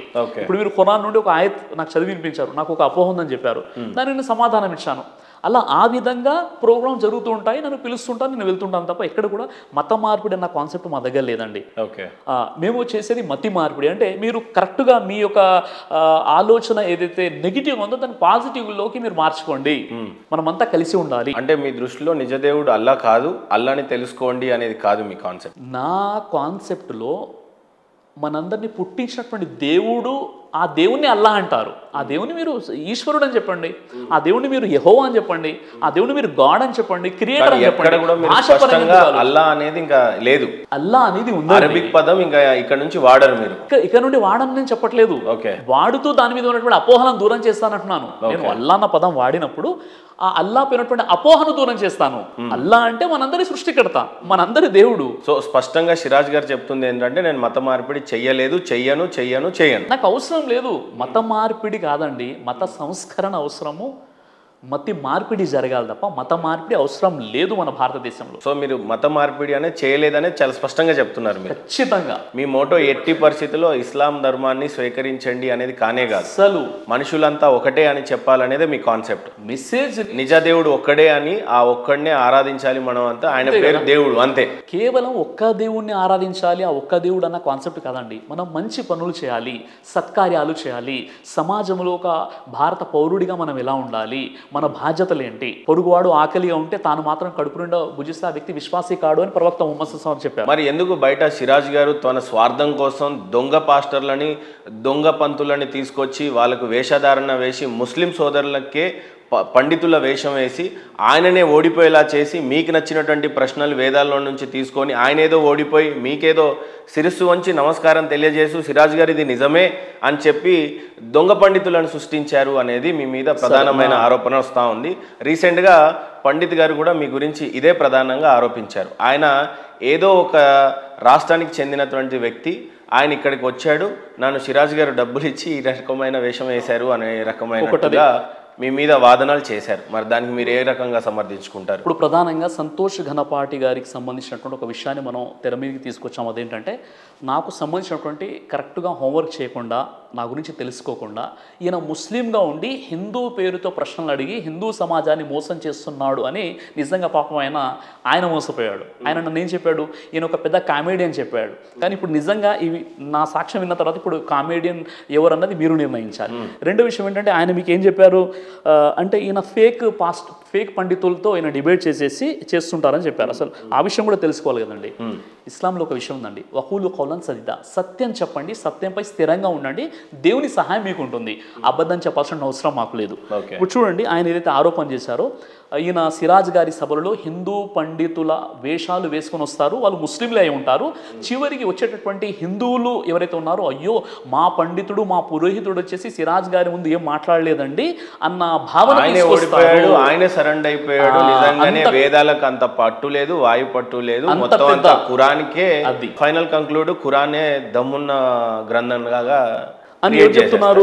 సంతోష్ ఘనపాటి గారు చెప్తున్నారు. ఆయన ఒక్కసారి వీడియో చూపించి దాని పూర్వపురంలోకి వెళ్ళిపోదామండి. అంటే మీరు సూటిగా చెప్పేది ఏంటంటే, సిరాజ్ గారి దానికి ఏదైతే వెళ్ళారో పురోహితుడు ఒరిజినల్ గా కాకపోతే కాదు, మనకి ఒక రహస్యం ఉంది అక్కడ. కావున అది పురోహితుడు అని మనకు ఎవ్వరూ కూడా చెప్పలేదండి. ఏ బ్రాహ్మణ సంఘాల వాళ్ళకు తెలియదు, ఏ పురోహిత సంఘాల వాళ్ళకి తెలియదు, ఏ పురోహితుడు కూడా ఇతను నాకు పరిచితుడు అని చెప్పలేదు. అక్కడతో అతను పురోహితుడు కాదని అర్థమైపోయింది కదండి. నేను గతంలో సిరాజ్ రెహమాన్ గురించి కొన్ని రీల్స్ చేసినప్పుడు చాలా మంది కామెంట్లు చేశారు. ఆ కామెంట్లలో ఇతని ఫోటో పెట్టి చాలా మంది, ఇతను యూనస్ ఖాన్ అనేటటువంటి పేరు ఉన్నటువంటి ముస్లిమే, వీడు గుంటూరులో ఉంటాడు, బ్రాహ్మణ వేషంలో వచ్చిన పురోహితుడు యూనస్ ఖాన్ అనే ముస్లిమే, అతనికే పురోహితుడు వేషం వేసి ఇలా అడిగించారు. సరే, ఇప్పుడు ఇది ఎంత అజ్ఞానపూరితమైనటువంటి విషయం అంటే, కానీ అక్కడ సంతోష్ ఘనపాటి గారు ఇంకో వర్డ్ వాడతారు. నేను అధ్యయనం చేసి సిరాజ్ గారి గురించి చెప్పినటువంటి విషయం కాదు ఇది, నేను చేసిన రీల్స్లలో కింద షార్ట్స్లో ఆయన ఫోటో పెట్టి, ఈ వ్యక్తి గుంటూరుకు చెందిన వ్యక్తి, ఇతని పేరు యూనుస్ ఖాన్, ఈయన పండితుడు కాదు, సిరాజ్ గారి నన్ను ఫేక్ గా సృష్టించి ఈ రకమైనటువంటి తెలలేపారు అయినప్పుడు కూడా ఒక ఆరోపణ వచ్చినప్పుడు ఒక సందేహం వ్యక్తం చేసినప్పుడు ఆ విషయాన్ని మీరు చెప్పేటప్పుడు క్రాస్ చెక్ చేసుకోవాలి. క్రాస్ చెక్ చేసుకోలేదంటే మీ మనసులో ఆ మాట ఉందని మీరు ఆ విషయాన్ని బలంగా నమ్ముతున్నారని. కేవలం మీ దగ్గర కాదండి, వేరే ఇంటర్వ్యూ ఛానల్లో కూడా, వేరే దగ్గర ఛానల్లో కూడా ఇంటర్వ్యూ ఇస్తూ ఇదే విషయం చెప్పారు ఆయన. ఈ విషయాన్ని చూడండి ఒకసారి మీరు. అయితే యూనుస్ ఖాన్ అనే వ్యక్తిని పండితుగా మార్చి మీరు చేసినటువంటిది అది భాగవతమే బయట పెట్టినట్టుగా కనపడతా ఉంది. మరి అలా ఉంది. దానికి మీరు ఏ రకంగా వాస్తవంగా చెప్పాలంటే చూడండి, ఇది పోస్టర్, ఇది ఇక్కడ మీరు చూడొచ్చు, వాస్తవ దైవ భావన. డేట్ ఎప్పుడు ఉందండి ఇందులో? ఓకే, డేట్ కనిపిస్తుందా మీకు? రైట్, 15/11/2014. 2014 డిబేట్ ఎక్కడ జరిగింది? ఇది రీసెర్చ్ హైదరాబాద్ లో రెడ్ రోజ్ గార్డెన్ లో జరిగింది అనమాట. రెడ్ రోజ్ ప్యాలెస్ బిసైడ్ హజ్ హౌస్ పబ్లిక్ గార్డెన్ దగ్గర. ఇది 2014లో జరిగినటువంటి ఒక డిబేట్ అనమాట. యూనుస్ ఖాన్ అనే చెప్పేటువంటి అది ఒకటేనా మీరు చూడండి, గురించేనా? రాజశేఖర శర్మ సిద్ధాంతి, ఈయన రాజశేఖర శర్మ సిద్ధాంతి, ఈయన గోల్డ్ మెడలిస్ట్ అనమాట. ఈయనతో నాకు ప్రోగ్రామ్ జరిగిందండి, డిబేట్ జరిగింది. ఎంతమంది పబ్లిక్ లో అనుకున్నారు? దాదాపుగా 7,000 మంది పబ్లిక్ లో ఓపెన్ డిబేట్ ఒకటి 2014లో హైదరాబాద్ నడిబొడ్డున రెడ్ రోజ్ ప్యాలెస్ లో నా ప్రోగ్రామ్ జరిగింది. ఈ ప్రోగ్రామ్ లో మీరు చూడొచ్చు అనమాట. ఇది మొత్తం పబ్లిక్ అండి, పబ్లిక్ గ్యాదరింగ్ ఇది. తర్వాత ఇగో వేదిక పైన మాట్లాడుతున్నారు రాజశేఖర్ శర్మ సిద్ధాంతి. ఆ తర్వాత పబ్లిక్ చూడొచ్చు అనమాట. ఉన్నారా ఆయన ఫోన్? నేను చెప్తాను. అయితే రాజశేఖర శర్మ సిద్ధాంతి గారు, ఆయనతో నాది వాస్తవ దైవభావం అనే అంశంపై 2014లో డిబేట్ జరిగిందనమాట. ఇది ఆ ప్రోగ్రామ్ సంబంధించినటువంటి ఒక హ్యాండ్ విల్ పోస్టర్ అన్నమాట. ఇది ఇప్పటి వరకు కూడా వాస్తవ దైవ భావన. ఆ తర్వాత మొత్తం చూడొచ్చు అనమాట. అందులో పబ్లిక్ గ్యాదరింగ్ అయినటువంటి విషయాలు ఇవన్నీ కూడా చూడొచ్చు అనమాట. ఇది చాలా పెద్ద మేజర్ ఈవెంట్ అండి ఇది. ఈ ప్రోగ్రామ్ జరిగింది అంటే 2014లో ఏదైతే నేను డిబేట్ చేశానో, డిబేట్ చేసిన తర్వాత ఆ రాజశేఖర శర్మ సిద్ధాంతి నా మధ్య వాస్తవ దైవభావన అనే అంశంపై మన ప్రోగ్రామ్ జరిగింది. ప్రోగ్రామ్ జరిగిన తర్వాత ఎప్పుడైతే నేను అది యూట్యూబ్లో అప్లోడ్ చేశానో, అప్లోడ్ చేసిన తర్వాత దాదాపుగా 1 మిలియన్ వ్యూస్ ఉండే అనమాట. అయితే కొంతమంది మీరు కొన్ని విషయాలు ఎలా ఒప్పుకున్నారండి, మీరు ఇలా చేశారు అలా చేశారని చెప్పేసి ఆయనపై తీవ్రంగా ఒత్తిడి తీసుకురావడం జరిగింది. కొంతమంది ఒత్తిడి తీసుకొచ్చినప్పుడు ఆ సిద్ధాంతి రాజశేఖర శర్మ సిద్ధాంతి గారి మీద ఒత్తిడి తీసుకురావడం జరిగింది. ఎప్పుడైతే ఒత్తిడి తీసుకొచ్చారో అప్పుడు పాపం ఆయన నా దగ్గరకు వచ్చేసి, సార్ నాపై చాలా వీళ్ళు విరుచుకుపడుతున్నారు, నాపై మండిపడుతున్నారండి, ఇక నాకు చాలా టార్చర్ తట్టుకోలేకపోతున్నాను, దయచేసి మీరు ఆ వీడియోని ఏదైనా డిలీట్ చేయగలుగుతారా అంటే నేను ప్రైవేట్లో పెట్టానండి. 2014లో జరిగినటువంటి డిబేట్ ఇది. ఇప్పుడు ఈ ప్రైవేట్ కర్ణనే మీకు నాకు పెద్ద క్వశ్చన్ మార్క్ అయింది. ఇప్పుడు అందరు చెప్తున్నటువంటి విషయం ఏంటంటే ఈ వ్యక్తి పేరు యూనుస్ ఖాన్, దొంగ పండితుడు. ఆ వీడియో ఎందుకు డిలీట్ అయింది, డిలీట్ చేయడానికి ప్రధాన కారణాలు ఒత్తిడి వస్తుంది అని ముందే తెలిసి, ఇప్పుడు మీరు నేను ఇంటర్వ్యూలో కూర్చున్నాం, రేపు మీరు మాట్లాడినటువంటి ఏదో ఒక విషయాన్ని మీరు తీసేయమని నన్ను అడగడం జరుగుతుంది. కానీ మన ఛానల్లో ఒక క్రెడిబిలిటీ దెబ్బతింటుంది, సిరాజ్ గారికి కూడా దెబ్బతింటుంది అని మనం తీయలేకపోయాం. ఒక చిన్న విషయం, సో మీరు అంత పెద్ద వీడియో 1 మిలియన్, మీరు 7,000 మంది మీ ఎదురుగా కూర్చున్న వీడియోని డిలీట్ చేయడం వెనకాల ఈయన దొంగ పండితుడే అనేది ప్రధానమైన కారణంగా నేను మీతో డిబేట్ చెప్తే మీరు ఏం చెప్తారు? అసలు మీ దగ్గర ఈ పండిత్ యొక్క నంబర్ ఉందా? క్లియర్ నా క్వశ్చన్. ఈ పండితుడు మీతో ఇప్పటికీ టచ్లో ఉన్నాడా? ఉంటే ఏం మాట్లాడతారు? ఒకసారి కంప్లీట్గా ఆ ఫుటేజ్ ఇస్తాను. ఆ ప్రోమో ఒకటి మీరు సిగ్నేచర్ స్టూడియోలో ఏదైతే 1 మిలియన్ వ్యూస్ వచ్చాయో ఆ వీడియో ఇప్పుడు మీకు కాపీ చేసి ఇస్తాను. అది మీరు తర్వాత మీరు నా దగ్గర అప్లోడ్ లేదు, మీరు అప్లోడ్ చేసేయండి. అది మొదటి విషయం. రెండో విషయం ఏంటంటే బ్రదర్, మీరు ఇక్కడ తెలుసుకోవాలి, ఇక్కడ నేను డిలీట్ చేశానన్న విషయం అది నా యొక్క గొప్పతనం, నా మంచి మనస్తత్వం కాబట్టి నేను డిలీట్ చేశాను. లేదంటే లేదు బాబు నేను డిలీట్ చేయను అని కూడా నేను చెప్పొచ్చు. ఎందుకంటే ముందుగా మా మధ్య ఒక అగ్రిమెంట్ జరిగింది, ఆ తర్వాత ఇరు పక్షాల వారు మాట్లాడుకున్నారు, ఒక 1 మంత్ టైం ఉంది, తర్వాత డిబేట్ జరిగింది.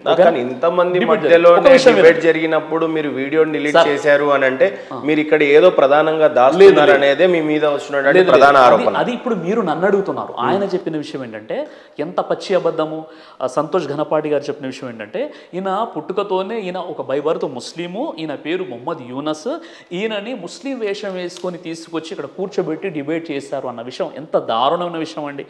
డిలీట్ ఎందుకు చేశారంటే ఖచ్చితమైనటువంటి ఆన్సర్ నా దగ్గర ఉంది, నేను ఎప్పుడైనా అప్లోడ్ చేసుకోవచ్చు, అది ఇప్పుడు కూడా అప్లోడ్ చేసుకోవచ్చు, మీకు వీడియో వేయడానికి నేను సిద్ధంగా ఉన్నాను. కానీ ఎలాంటి పూర్వపరాలు తెలుసుకోకుండా, దాని బ్యాక్గ్రౌండ్ ఏంటో తెలుసుకోకుండా ఒక హిందువుకి ముస్లిం వేషం వేసుకొచ్చి ఆయన పేరు మొహమ్మద్ యూనస్ తీసుకొచ్చారు, ఇలాంటి వేషాలు ఇంకా చాలా వేస్తూ ఉంటారు అని మీ ఛానల్లో కాదు ఇంకా 2-3 ఛానళ్ళు కూడా ఆయన ఇంటర్వ్యూ ఇచ్చారు. అంటే నేను చెప్తున్నాను ఒక విషయము, ఒక స్కాలర్ పొజిషన్లో ఉండి ముఖం తెలియకుండా ఆయన పండిత సామ్రాజ్యంలో ఎవరికి తెలియదంట. ఎవరు మీరు చెప్తున్నటువంటి పండిత్ 2014 వాళ్ళ వేద పాఠశాలలో కానీ ఎక్కడో కానీ వాళ్ళకు పరిచయాలు ఉంటాయంట, ఎక్కడ లేవు అంట, దొరకలేదు. ఒక విషయం ఏంటంటే ఇంకోటి యూనుస్ ఖాన్ అని చెప్పేసి ఆయన కమెంట్ రూపంలో తెలియజేశారు ఈ వ్యక్తి గుంటూరుకి సంబంధించిన వ్యక్తి అని. లేదు మీరు చెప్పండి ఆయన అడ్రస్ ఎక్కడ? ఇప్పుడు ఒక విషయము ప్రస్తుతం నేను పరిచయాలు చెప్తాను, నేను ఆయన అడ్రస్ చెప్తాను, ఆయన ఫోన్ నెంబర్ మీకు ఇస్తాను, ఆ వీడియో మీకు ఇస్తాను. ఒకవేళ ఆయన అవునండి హిందూ పండితుడే, హిందూ పండితుడితోనే సిరాజ్ గారి డిబేట్ జరిగింది అన్న విషయం తీర్మానం జరిగిపోతే ఇంకా లైఫ్లో ఎప్పుడు కూడా సంతోష్ ఘనపాటి గారు మైక్ పట్టుకోకుండా ప్రవచనాలు చెప్పకుండా ఉంటారా అన్నది నా సందేహం. ఎందుకంటే మీరు ఒక పెద్ద ఎలిగేషన్ పెట్టేశారు నా మీద. ఎలిగేషన్ పెట్టినప్పుడు మీకు కనీస అవగాహన లేకుండా ఎవరో ఫేస్బుక్లో కామెంట్ పెట్టారు, మీ యూట్యూబ్ ఛానల్లో కామెంట్స్ సెషన్లో కామెంట్ పెట్టారని చెప్పేసి ఇంత పెద్ద ఆరోపణ, అది కూడా లక్షల మంది చూసేటటువంటి సిగ్నేచర్ టీవీ ఛానల్ దగ్గరకు వచ్చేసి మీరు చెప్తున్నారంటే అసలు నాకు చాలా ఇది హాస్యాస్పదంగా ఉంది ఈ విషయం. నేను ఇప్పుడు మీకు ఆయన కంప్లీట్గా నేను డీటెయిల్స్ ఇస్తాను, మీకు వీడియో ఇవ్వడానికి నేను సిద్ధంగా ఉన్నాను. ఒక విషయం. మరో విషయం ఏంటంటే ఆయన ఏం చెప్పారంటే ఎంతమంది అయితే క్వశ్చన్స్ అడిగిస్తారో ఆ క్వశ్చన్స్ కూడా వీళ్ళు ముస్లిం వేషాలే వేసి హిందువుల నుండి చెప్పారు కదండి. అది కూడా ఆయన ఏం చెప్పారు, హిందువులకు ముస్లింలకు హిందూ వేషాలు ఏం చేసి అని చెప్పారు కదా. అది కూడా మీ ముందు ఇప్పుడే చెప్పేస్తున్నాను అనమాట. చివరికి ఆ క్వశ్చన్స్ని మీకు ముందే ఇస్తారు, మీరు ప్రిపేర్ అయి ఉంటారు, ఇదంతా ఒక స్క్రిప్టెడ్గా జరుగుతుంది అనేది ప్రధాన ఆరోపణ. చూడండి ఇప్పుడు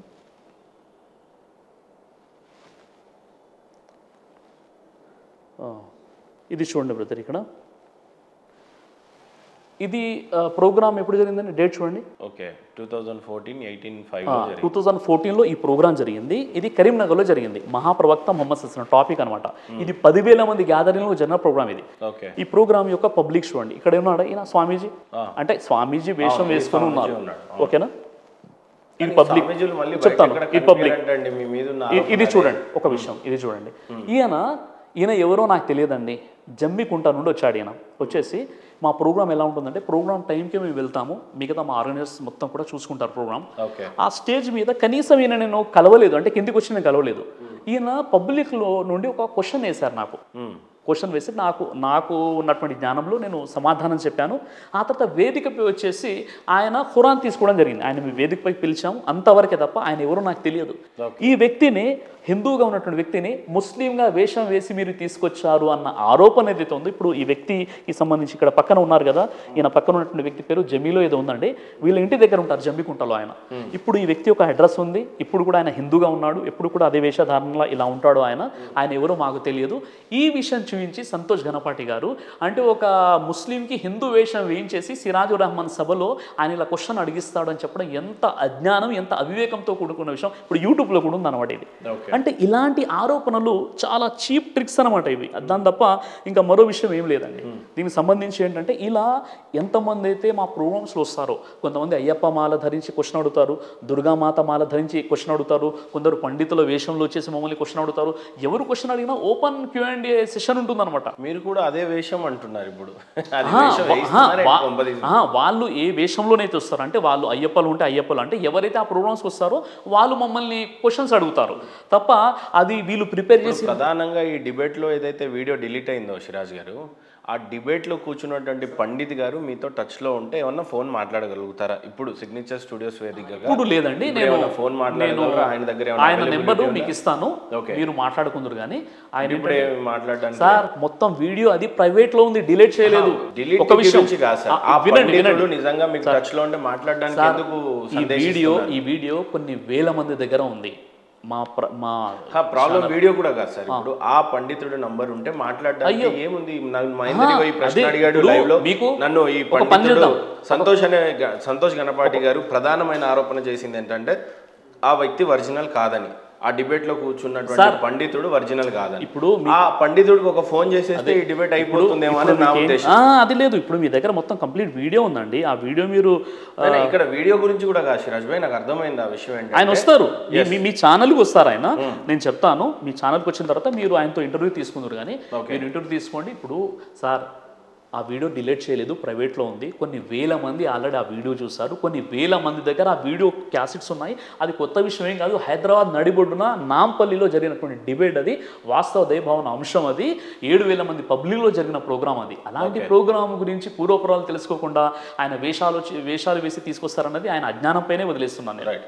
ఇప్పుడు మీరు ఏదైతే ఇస్లాం మతాన్ని స్వీకరించారో ఆ టైంలో ఏ రకమైన, ఇప్పుడు చాలామంది బైబిల్ని అనుసరించిన వాళ్ళు ఎప్పుడైతే క్రిస్టియన్గా మారుతారో బాప్తిసం ఇచ్చి మారుస్తారు, లేదంటే కలిమని పట్టించి చేయిస్తారు అని అంటారు. మీరు ఏ రకంగా మారారు? మీ మతాన్ని స్వీకరించినప్పుడు ఇస్లాంని ఏ రకంగా మారారు? ఫార్మాలిటీస్ ఏం చేశారు మీరు? మారడం అంటే ఏముండదు సార్ ఇక్కడ. మారడం అంటే ఇప్పుడు మీరు నా వేషధారణ చూసి బహుశా ఇలా అడగవచ్చు అనమాట. ఇప్పుడు ఉదాహరణకి సంతోష్ ఘనపాటి గారికి తలలో ఒక పిలక ఉంటుంది, ఉంటుందా? ఆయన వస్త్రధారణ వేరుగా ఉంటుంది. అలా సాధారణ హిందువులంతా కూడా ఆ స్థితిలోనే ఉంటారా? ఉండరు కదా. ఇప్పుడు మీరు ఒక హిందూ, ఆయన ఒక హిందూ, మీ వేషాధారణ వేరు, ఆయన వేషాధారణ వేరు. ఆయన అంటే ఒక స్కాలర్ పొజిషన్లో ఉన్నాడు. ఇప్పుడు నేను సమాజంలో ఒక స్కాలర్ పొజిషన్లో ఉన్నాను కాబట్టి నేను క్యాప్ ధరిస్తాను, గడ్డం పెట్టుకుంటాను. కానీ ఎక్కడ కూడా ఇస్లాంలో మీరు గడ్డం ఉంటేనే స్వర్గంలోకి వెళ్తారు, క్యాప్ ధరిస్తేనే మీ నమాజ్ అంగీకరించబడుతుందని ఎక్కడ కూడా ఇస్లాం ధర్మంలో చెప్పడం జరగలేదు. కానీ మీరు స్వీకరించేటప్పుడు కొన్ని నియమాలు ఉంటాయి కదా, ఆ నియమాలు ఏంటి? ఆ నియమాలు ముఖ్యంగా ఏంటంటే, మెయిన్ మనకు కావాల్సింది అంతఃకరణ శుద్ధి. మనస వాచ కర్మేన మనము ఆ దైవాన్ని తెలుసుకోవాలి. అంటే ఈ సర్వానికి సృష్టికర్త అయినటువంటి దేవుడు ఒకడే ఉన్నాడు, ఆయన తప్ప మరొక ఆరాధ్య దైవం ఎవరు లేరు. మనం ఆయన్నే ఆరాధించాలి, మనం ఆయన్నే అర్చించుకోవాలి. ఏదైనా అడగాలన్నా చేయాలన్నా ఆ దైవంతోనే మీకు సంబంధం కలిగి ఉండాలన్నది ప్రధాన కాన్సెప్ట్. దీన్ని తౌహీద్ అంటారు. తర్వాత ఆయన ప్రవక్తలు, ముఖ్యంగా ఏంటంటే దేవుని నమ్మాలి, దైవ ప్రవక్తలను నమ్మాలి, ఆఖిరత్ అంటారు అంటే పరలోకం. ఈ 3 విషయాలు, వీటినే తౌహీద్, ఆఖిరత్, రిసాలత్ అని చెప్తారనమాట. ఈ 3 విషయాలు నమ్మడమే మీరు ధర్మాన్ని తెలుసుకున్నట్లు, అంతే అనమాట. దానికి పవిత్ర వచనం అని చెప్పేసి లా ఇలాహ ఇల్లల్లా అని చదివిస్తారు. ముహమ్మదు రసూల్ అంటారు. నేను సాక్ష్యం ఇస్తున్నాను సృష్టికర్త తప్ప మరొక ఆరాధ్య దైవం లేరు, మరియు నేను సాక్ష్యం ఇస్తున్నాను చివరి ప్రవక్త ముహమ్మద్ సల్లల్లాహు అలైహి వసల్లం. ఇది ఒక కలిమ అనేది ఉంటుందన్నమాట. కానీ మెయిన్ ఏంటంటే మన మనస్సుతో ఆ విశ్వాసాన్ని మనం కలిగి ఉండాలి. కొంత హిందూ సోదరుల్లో ఉన్నటువంటి భావజాలాలు ఏంటంటే, అంటే నాకు ఇస్లాం సోదరులు ఫ్రెండ్స్ ఉన్నారు కాబట్టి వీళ్ళు చెప్పేటువంటి అంటే సుంతి అనేది ఒక ప్రక్రియ ఉంటుంది, కింద కట్ చేస్తారు అనేది అని అంటారు బాయ్స్కి. అయితే మరి గర్ల్స్కి ఏం చేస్తారు సార్? అప్పుడు గర్ల్స్కి ఉండదండి. ఇప్పుడు సర్కంసెషన్, ఖత్నా, సున్నతి ఒడుగులు ఏదైతే అంటారో అవి మనకు ఫోర్ స్కిన్ ఏదైతే ఉంటుందో, అంటే పురుషులకు ఏదైతే అంగంపై ఎక్స్ట్రాగా ఉన్నటువంటి స్కిన్ని కత్తిరించడాన్నే సర్కంసెషన్ అని, ఖత్నా అని, సుంతి ఉడుగులని అంటారు అనమాట. అది సైంటిఫిక్గా ధర్మంతో సంబంధం లేకుండా అమెరికాలో చాలామంది యూరోప్ కంట్రీస్లో ఖత్నా చేయించుకుంటారు. అది మెడికల్గా మీరు గూగుల్లో వెళ్ళి సెర్చ్ చేసినా దాని యొక్క బెనిఫిట్స్ అనేది మీకు కనిపిస్తాయి అనమాట. అది ఒక సాంప్రదాయం. అది ఖచ్చితంగా ఖత్నా చేయించుకోవాలి అనేటటువంటి నిబంధన లేదు. మొదటి విషయం, మీకు ఖత్నా అంటే సో సుంతి అనేది ఖచ్చితమైన నియమం అయితే కాదు. ఖత్నా అనేది సార్, ఖత్నా అనేది, సున్నతి ఒడుగులు అనేది ఒక సాంప్రదాయం. అబ్రహం ప్రవక్త ఇబ్రాహీం అలైహిస్సలాం వారి కాలం నుండి ఇది ముందుకు కొనసాగుతుంది. యూదులు ఖత్నా చేయించుకుంటారు, ముస్లింలు ఖత్నా చేయించుకుంటారు, క్రైస్తవులు కూడా ఖత్నా పద్ధతి అనేది బైబిల్లో లూకాస్ వార్తలో ఉంది. యేసుక్రీస్తు వారికి కూడా ఖత్నా చేయించారు. పుట్టినటువంటి 7వ రోజులోనో 6వ రోజులోనో ఆయన ఖత్నా కూడా జరిగింది. ఏ రకమైన ఖత్నా? బైబిల్ అదే ఖత్నా అంటే అదే ఏ రకంగా సుంతి ఒడుగులు అంటే అప్పుడున్నటువంటి టెక్నాలజీ, అప్పుడున్న పద్ధతుల ప్రకారంగా సుంతి ఒడుగులు అనేవి జరిగాయి అనమాట. ఇది బైబిల్లో ఉంది. బైబిల్లో ఏమని రాస్తుంది? ఏమైనా ఐడియా? బైబిల్లో అదే ఆయనకు యేసు వారికి ఆయన 7వ రోజు ఖత్నా చేయించానని బైబిల్ ఓల్డ్ టెస్ట్మెంట్లో ఉంటుంది, న్యూ టెస్ట్మెంట్లో ఉంటుంది. ఖత్నా అనే పదం ఉండకపోవచ్చేమో. సుంతి ఒడుగులు అని ఉంటుంది. ఓకే, సుంతి ఒడుగులు అని తెలుగులో ఉంటుందన్నమాట. అయితే విషయం ఏంటంటే, ఇప్పుడు ఒక ముస్లింగా ఖచ్చితంగా ఖత్నా చేసుకోవాలి, చేసుకుంటేనే నమాజ్ స్వీకరించబడుతుంది, చేసుకుంటేనే మ్యారేజ్ చేసుకోవాలి, చేసుకుంటేనే స్వర్గానికి వెళ్తారని ఎక్కడ కూడా లేదండి. లేదు, ఎక్కడ కూడా లేదు. ఖత్నా చేసుకోవచ్చు, చేసుకోకపోవచ్చు, మన ఇష్టం. కానీ స్పెసిఫిక్గా ఖురాన్లో లేదు. ఖురాన్లో అసలు ఉండదు. ఖచ్చితంగా ఖురాన్లో ఎక్కడ కూడా ఖత్నా అన్నటువంటి ప్రస్తావన లేదు. ఓకే, అది ప్రవక్త ముహమ్మద్ సల్లల్లాహు అలైహి వసల్లం వారు, అంతకంటే గత ప్రవక్తల యొక్క సాంప్రదాయం. కాబట్టి ఖచ్చితంగా చేసుకుంటే మెడికల్ బెనిఫిట్స్ ఉన్నాయి. ఓకే, ఆరోగ్యానికి మనకు చాలా మంచిది. తర్వాత మీరు ఇది గూగుల్లో కూడా మీరు సెర్చ్ చేయవచ్చు. తర్వాత ఇతర మతాల్లో ఉన్నటువంటి వారు కూడా ఖత్నా చేయించుకుంటారు. రైట్. సిరాజ్ గారు, నా ప్రశ్న చాలా సూటిగా, టోపీ అనేది ఇస్లాం సోదరుడు ఎందుకు ధరించాలి, మీరెందుకు ధరించారు అసలు? సార్, ఇప్పుడు టోపీ అన్నది ఏంటంటే, మన వస్త్రాధారణలోనే ఒక భాగం టోపీ అనేది, వాస్తవంగా చెప్పాలంటే. ఇప్పుడు కొంతమంది పెద్ద పెద్ద స్వామీజీలు, పండితులు ఉన్నారు, వాళ్ళ తలపై ఒక వస్త్రం కప్పబడి ఉంటుంది, చూసారా? అంటే ఇది ఒక ఆరాధనలో ఒక విధానంగా వాళ్ళు భావిస్తారు. కానీ ఇస్లాంలో ఆరాధనలో విధానం అని ఎక్కడ కూడా చెప్పడం జరగలేదన్నమాట. అంటే ఇప్పుడు ఇస్లాం ధర్మం వెలుగులో చెప్పాలంటే టోపీ పెట్టుకుంటేనే ముస్లిం అని ఎక్కడా చెప్పబడలేదు. టోపీ ఉంటేనే నమాజ్ అంగీకరించబడుతుంది, టోపీ ఉంటేనే ఉపవాసాలు ఉండాలి, టోపీ ఉంటేనే అన్న ప్రాధాన్యత ఏదీ లేదనమాట. ఇప్పుడు నేను ఉన్నానండి, నాదొక ఐడెంటిఫికేషన్. అంటే ఇప్పుడు టోపీ గడ్డం ఉన్నటువంటి వ్యక్తి, ఇప్పుడు మనం దైవంతో ఒక ప్రత్యేకమైనటువంటి సంబంధం కలిగి ఉండాలి అన్న ఆలోచనతో ఇప్పుడు నేను టోపీ గడ్డం పెట్టుకున్నాను. ఏదైనా ఒక చిన్న పొరపాటు, చిన్న తప్పు చేసే బదులు ఈ టోపీ దాడి నన్ను ఆపుతూ ఉంటాయన్నమాట. ఖచ్చితంగా ఆపుతుంటాయి. ఎందుకంటే నేను ఈ టోపీ గడ్డం పెట్టుకుని ఏదైనా తప్పు పని చేస్తే ఆ ప్రభావం మొత్తం కూడా ధార్మిక వ్యక్తులపై, ధర్మంపై ఆపాదించడం జరుగుతుందనేటటువంటి ఒక భయం ఇప్పుడు కూడా నాలో ఉంటుంది. టోపీకి ఉన్నటువంటి ఒక ఫార్మాలిటీ ఉంది, టోపీకి కూడా టోపీకి ఉంది. కానీ నమాజ్ చదవడానికి లేదా స్వర్గానికి వెళ్ళడానికి, ఉపవాసాలు పాటించడానికి టోపీ ఖచ్చితమైనటువంటి విధానం కాదు, ఖచ్చితంగా ధరించాలనేటువంటి నిబంధన ఏది కూడా లేదన్నమాట. బట్ మీరు మసీదులలోకి వెళ్తే కనుక ప్రతి సోదరు, నేను కూడా మసీద్కి చాలాసార్లు వెళ్ళేస్తున్నాను, ఖచ్చితంగా అక్కడ టోపీలు అవైలబుల్ ఉంటాయి. చెప్పులు బయట వదులుతాము, కాలు చేతులు కడుక్కుంటాం, ఆ తర్వాత టోపీ ధరిస్తాం, ఆ తర్వాత నమాజ్కి వెళ్తూ ఉంటాం. సో టోపీ ఖచ్చితంగా ఉంటుంది అక్కడ. అవును. ఏంది మరి అక్కడ అన్ని మసీదుల్లో ఉండవు. అదే అంటే కొన్ని మసీదుల్లో ఉంటాయి, కొన్ని మసీదుల్లో ఉండవు అనమాట. కొంతమంది ఏంటంటే కొంతమంది ఆలోచన ఎలా ఉంటుందంటే, అంటే ఇప్పుడు ప్రతి మతం వారు, ప్రతి ధర్మం వాళ్ళు సంస్కరించబడాలండి. ముస్లింలు కూడా చాలా బలహీనతలు, చాలా అజ్ఞానం అనేది ఉంది. వాళ్ళ అజ్ఞానం ఏంటంటే, కొంతమంది నమాజ్ రారా బాబు, అజాన్ అయిపోయిందంటే జోబులో టోపీ లేదు పోయి అంటాడు. అంటే వాడిని నమాజ్కి ఎలా అయినా మసీదుకు తీసుకురావాలని చెప్పేసి అక్కడ కొన్ని టోపీలు ఉంటాయి, అక్కడ టోపీ ఉంది అని చెప్పేసి వచ్చేసి నమాజ్ చదువుకుంటాడు. కానీ టోపీ ధరిస్తేనే నమాజ్ అవుతుంది అన్న నిబంధన ఎక్కడ కూడా ఇస్లాంలో లేదు. అయితే టోపీకి దేనికి చిహ్నం అని బేసిక్గా అంటారని నాకు తెలిసింది అని అంటే, మొహమ్మద్ ప్రవక్త వారు అప్పట్లో ఎడారిలో ఉండేవాళ్ళు, ఆయన పగిడి కట్టేవారు అనేది ప్రధానంగా చెప్పేవారు. అక్కడ ఈ ఎడారిలో ఇసుక దిబ్బలు ఉండడం వల్ల అవి తల్లో పడడం, ఏదో ఒక రకంగా ఇసుక రేణులు అనేవి పడతాయి తల్లో అనేది ఉద్దేశం ప్రకారంగా పగిడీలు కడతారు. హిందువులు కూడా కడతారు, అది ప్రతి మహారాజు రాజాలు కూడా కట్టారు. కానీ టోపీని మీరు అక్కడి నుంచే ధరించారు, ఆయన చేశాడు కాబట్టి మేము చేస్తున్నాం అనే చిహ్నంగా ఉంది అనేది కూడా ఒక వాదన ఉంది. ఇప్పుడు ఒకవేళ ఎడారి నుండి, అందుకే మీరు ధరించారేమో టోపీ అనేది కూడా నా ఉద్దేశం. ఎడారి నుండి ఈ విధంగా కాపీ కొట్టినట్లయితే మన భారతదేశంలో ఉన్నటువంటి కొంతమంది ముస్లిమేతర రాజులు ఎందుకు ధరించారు, తలపాకి ఎందుకు చుట్టుకున్నారు? ఇక్కడ ఉన్నటువంటి స్వామీజీలు ఎవరైతే తలపై వస్త్రం కప్పుకున్నారో వాళ్ళు కూడా ఆ ఎడారి అక్కడ నుండే కాపీ కొట్టారా? వాళ్ళకు వేద పరిజ్ఞానం లేదంటే లేదు, వేద పరిజ్ఞానంలో వాళ్ళు కట్టాలి అనేది వాళ్ళకు ఉంది కాబట్టి వాళ్ళు ధరించారు. ఖురాన్లో మీరు టోపీ పెట్టుకునే నియమం లేనే లేదు, కానీ టోపీ పెట్టుకుంటున్నారు. ఇక్కడే ఎండలేదు, అదేం డస్ట్ లేదు, ఏమీ లేదు, బట్ స్టిల్ మీరు టోపీ పెట్టుకుంటారు. మీరే కాదు, సోదరులు చాలా మంది కూడా ధరిస్తూ ఉన్నారు. అంటే నేను చెప్పే విషయం ఏంటంటే, ఖురాన్లో టోపీ పెట్టుకుంటేనే నమాజ్ అవుతుంది, టోపీ పెట్టుకోండి అని ఖురాన్లో లేదు, మొదటి విషయం. రెండో విషయం ఏంటంటే, ప్రవక్త ముహమ్మద్ సల్లల్లాహు అలైహి వసల్లం వారు అరబ్బు జాతిలో ఆయన తలకు అమామా చుట్టుకునేవారు. దాన్ని అమామా అంటారు, తలపాక, పగిడి అంటారు అనమాట, అది చుట్టుకునేవారు. ఓకే.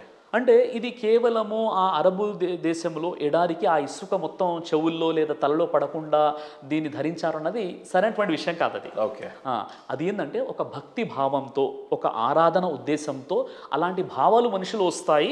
ప్రవక్త వారు ఇంట్లో ఉండి నమాజ్ చదివించేటప్పుడు కూడా ఆయన తలపాక చుట్టుకున్నారు. కేవలం ఒకే ఒక 2 సందర్భాలు కనిపిస్తాయి. అప్పుడు ఆయన వెంటనే స్నానం చేసి నిలబడి నమాజ్ చదివించారు. అప్పుడు సరే, ఒక్కొక్కరికి ఒక్కొక్క అపోహ ఉంది. మీరు టోపీ ఎందుకు ధరించారు అని అంటే చెప్పండి. నేను అదే అంటున్నాను. ఇప్పుడు మన సంతోష్ గణపతి గారు ఉన్నారు, ఆయన ఒక పిలక ఉంటుంది, ఆయన డ్రెస్ కోడ్ వేరేగా ఉంటుంది. అలా అని పూర్తి హిందువులు అలా ఉండాల్సిన అవసరం లేదు. ఆయన మంచి పని చేశారు.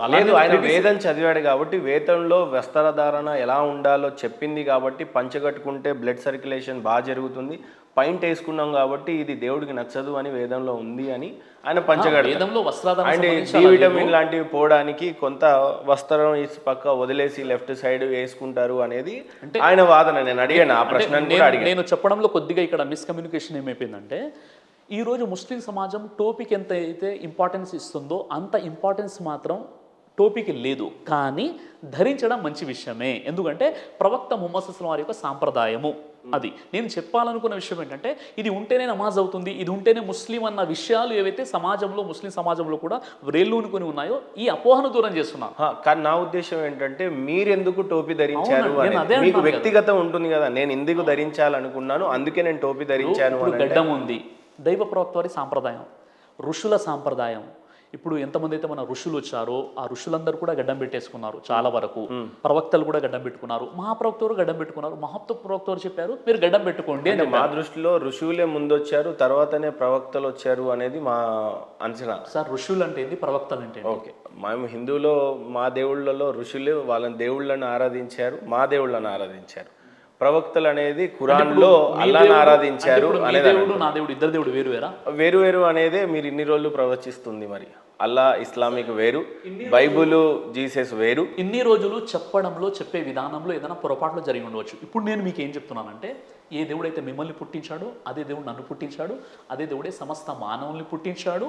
ఆయన అరబీలో అల్లా అంటే, తెలుగులో మనం దేవుడు సర్వేశ్వరుడు అని చెప్తాం. మనల్ని పుట్టించిన దేవుని మనం ఆరాధిద్దాం. డన్, నేను దాన్ని ఖచ్చితంగా ఒప్పుకుంటున్నాను. కానీ మీ టోపీకి మీరు ప్యాషన్ కోసం పెట్టుకున్నారా, ఖురాన్లో ఉండి పెట్టుకున్నారా, మీకు ఇష్టం ఉండి పెట్టుకున్నారా, లేదు మీ టోపీకి ఏమైనా ప్రత్యేకత ఉందా? సూటిగా చెప్పండి. ప్రవక్త ముహమ్మద్ సల్లల్లాహు అలైహి వసల్లం వారు పెట్టుకున్నారు కాబట్టి, అంటే ఆయన ఒక తలపాక చుట్టుకున్నారు కాబట్టి దాని నుండి టోపీ వచ్చింది. ఆ టోపీ నేను ధరిస్తున్నాను, క్లియర్ కట్గా సమాధానం. సో ఆయన ధరించారు కాబట్టి మీరు ధరిస్తున్నారు. ఎడారి ప్రాంతంలో ఆయన తలపాక కట్టుకున్నారు కానీ మీరు ఇక్కడ టోపీ పెట్టుకుంటున్నారు. So nothing. ఇది ఐడియాలజీ కాదా సార్? అంటే ఆయన ఇసుక రేణువులు వచ్చి దూరుతాయని చెప్పేసి ఆ కాన్సెప్ట్ అన్నది కొంతమంది కల్పించారండి. ఆ కాన్సెప్ట్ లేదు, కాన్సెప్ట్ లేదనమాట. అంటే ఆరాధన చేసేటప్పుడు కొన్ని నియమాలు ఉండడం వల్ల దైవానికి మనం దగ్గర అవుతాం, ఆ ఆలోచన ఉంది తప్ప అదేదో ఇసుక రేణువులు తల మీద పడతాయి అలాంటి ఇప్పుడు మళ్ళీ అక్కడ అరబులు ఇప్పుడు ఎందుకు అది ఫాలో అవుతున్నారు అది కాదనమాట. కొన్ని హదీసులో ఉన్న విషయం అనమాట. అంటే ప్రవక్త వారు తలపాక చుట్టుకునేవారు, ఆ విధంగా వస్త్రాలు ఎలా ఉండేవి, అందులో ఒక భాగం అది. సిరాజ్ గారికి, జాకిర్ నాయక్ గారి సంస్థలకి టైఅప్స్ ఉన్నాయి. మీకు అక్కడి నుంచే అమౌంట్ అందుతుంది, మీకు ఫండింగ్ వస్తుంది జాకిర్ నాయక్ గారి త్రూవే. మీరు కంప్లీట్ జాకిర్ నాయక్ గారి రిప్లికా. జాకిర్ నాయక్ గారిని ఈ దేశం వదిలేసి పొమ్మన్నారా, ఆయనే బహిష్కరించుకున్నారా, బహిష్కరణ చేశారా అనేది నాకైతే పూర్తిగా తెలియదు. మీరే చెప్పాలి. ఆయనకి మీకున్నటువంటి సంస్థ ఒకటేనా, లేదు మీ సంస్థ వేరు, మీరు చేస్తున్నటువంటి పనులు వేరు. జాకిర్ నాయక్ గారు చేసినటువంటి ప్రతి ప్రవర్తనలు ఏదైతే చేశాడో అదే దశలో అదే విధంగా మీరు కూడా చేస్తున్నారు, ఫాలో అవుతున్నారు. అదే కోణంలో మీకు కొంత మొత్తంలో ఫండింగ్ కూడా రేస్ చేస్తున్నారు అనేది ఇంకో ఆరోపణ. సార్ మొదటి విషయం ఏంటంటే, డాక్టర్ జాకిర్ నాయక్ ఎవరైతే ఉన్నారో ఆయన మన భారతదేశంలోని ముంబైకి చెందినటువంటి వ్యక్తి అనమాట. ఓకే, ఆయన 2014 కంటే ముందు ఏదైతే ఆయన ప్రసంగాలు అవన్నీ జరిగాయో మొత్తం భారతదేశ వ్యాప్తంగా విశ్వవ్యాప్తంగా కొన్ని లక్షల మంది ఆయన సభలలో వెళ్తూ ఉంటారు. అదేవిధంగా మీకు ద హిందుస్థాన్ టైమ్స్ పత్రిక ప్రపంచంలోని 500 మంది 500 ఇన్ఫ్లుయెన్షియల్ పర్సన్స్లో ఒక వ్యక్తిగా ఆయన్ని కీర్తించడం జరిగింది. ఆయన డాక్టర్ జాకిర్ నాయక్. డాక్టర్ జాకిర్ నాయక్ గారు ఉన్నప్పుడు కొన్ని లక్షల మంది ఆయన ప్రోగ్రామ్స్కి వెళ్ళారు. కొంత పండితులతో శ్రీ రవిశంకర్ గారితో డిబేట్ జరిగింది, విలియం క్యామెల్స్తో డిబేట్ జరిగింది. ఇలా చాలా పెద్ద పెద్ద డిబేట్స్, చాలా పెద్ద కార్యక్రమాలు చేసినటువంటి వ్యక్తి డాక్టర్ జాకిర్ నాయక్ గారు. అయితే నా గురించి మీరు తెలుసుకోవాల్సిన విషయం ఏంటంటే, జాకిర్ నాయక్ గారు ఎప్పుడైతే హైదరాబాద్ వచ్చారో, అంటే ఒక 18 సంవత్సరాల క్రితమో 20 సంవత్సరాల క్రితమో అనుకుంటాను, ఎప్పుడైతే జాకిర్ నాయక్ గారు వచ్చారో అప్పుడు ఆయన వచ్చారు. నేను కూడా అన్వేషణలో ఉన్నాను, నిజంగా దేవుని తెలుసుకునే ప్రయత్నంలో ఉన్నాను, నా స్టడీ ముందు కొనసాగుతుంది. ఆ సందర్భంగా డాక్టర్ జాకిర్ నాయక్ గారి ప్రోగ్రామ్ ఇక్కడ జరుగుతుందంటే నేను వచ్చాను. నేను వచ్చేసి ఆయన ప్రోగ్రాంలో పాల్గొని ఆ తర్వాత ఒక క్వశ్చన్ అడిగాను.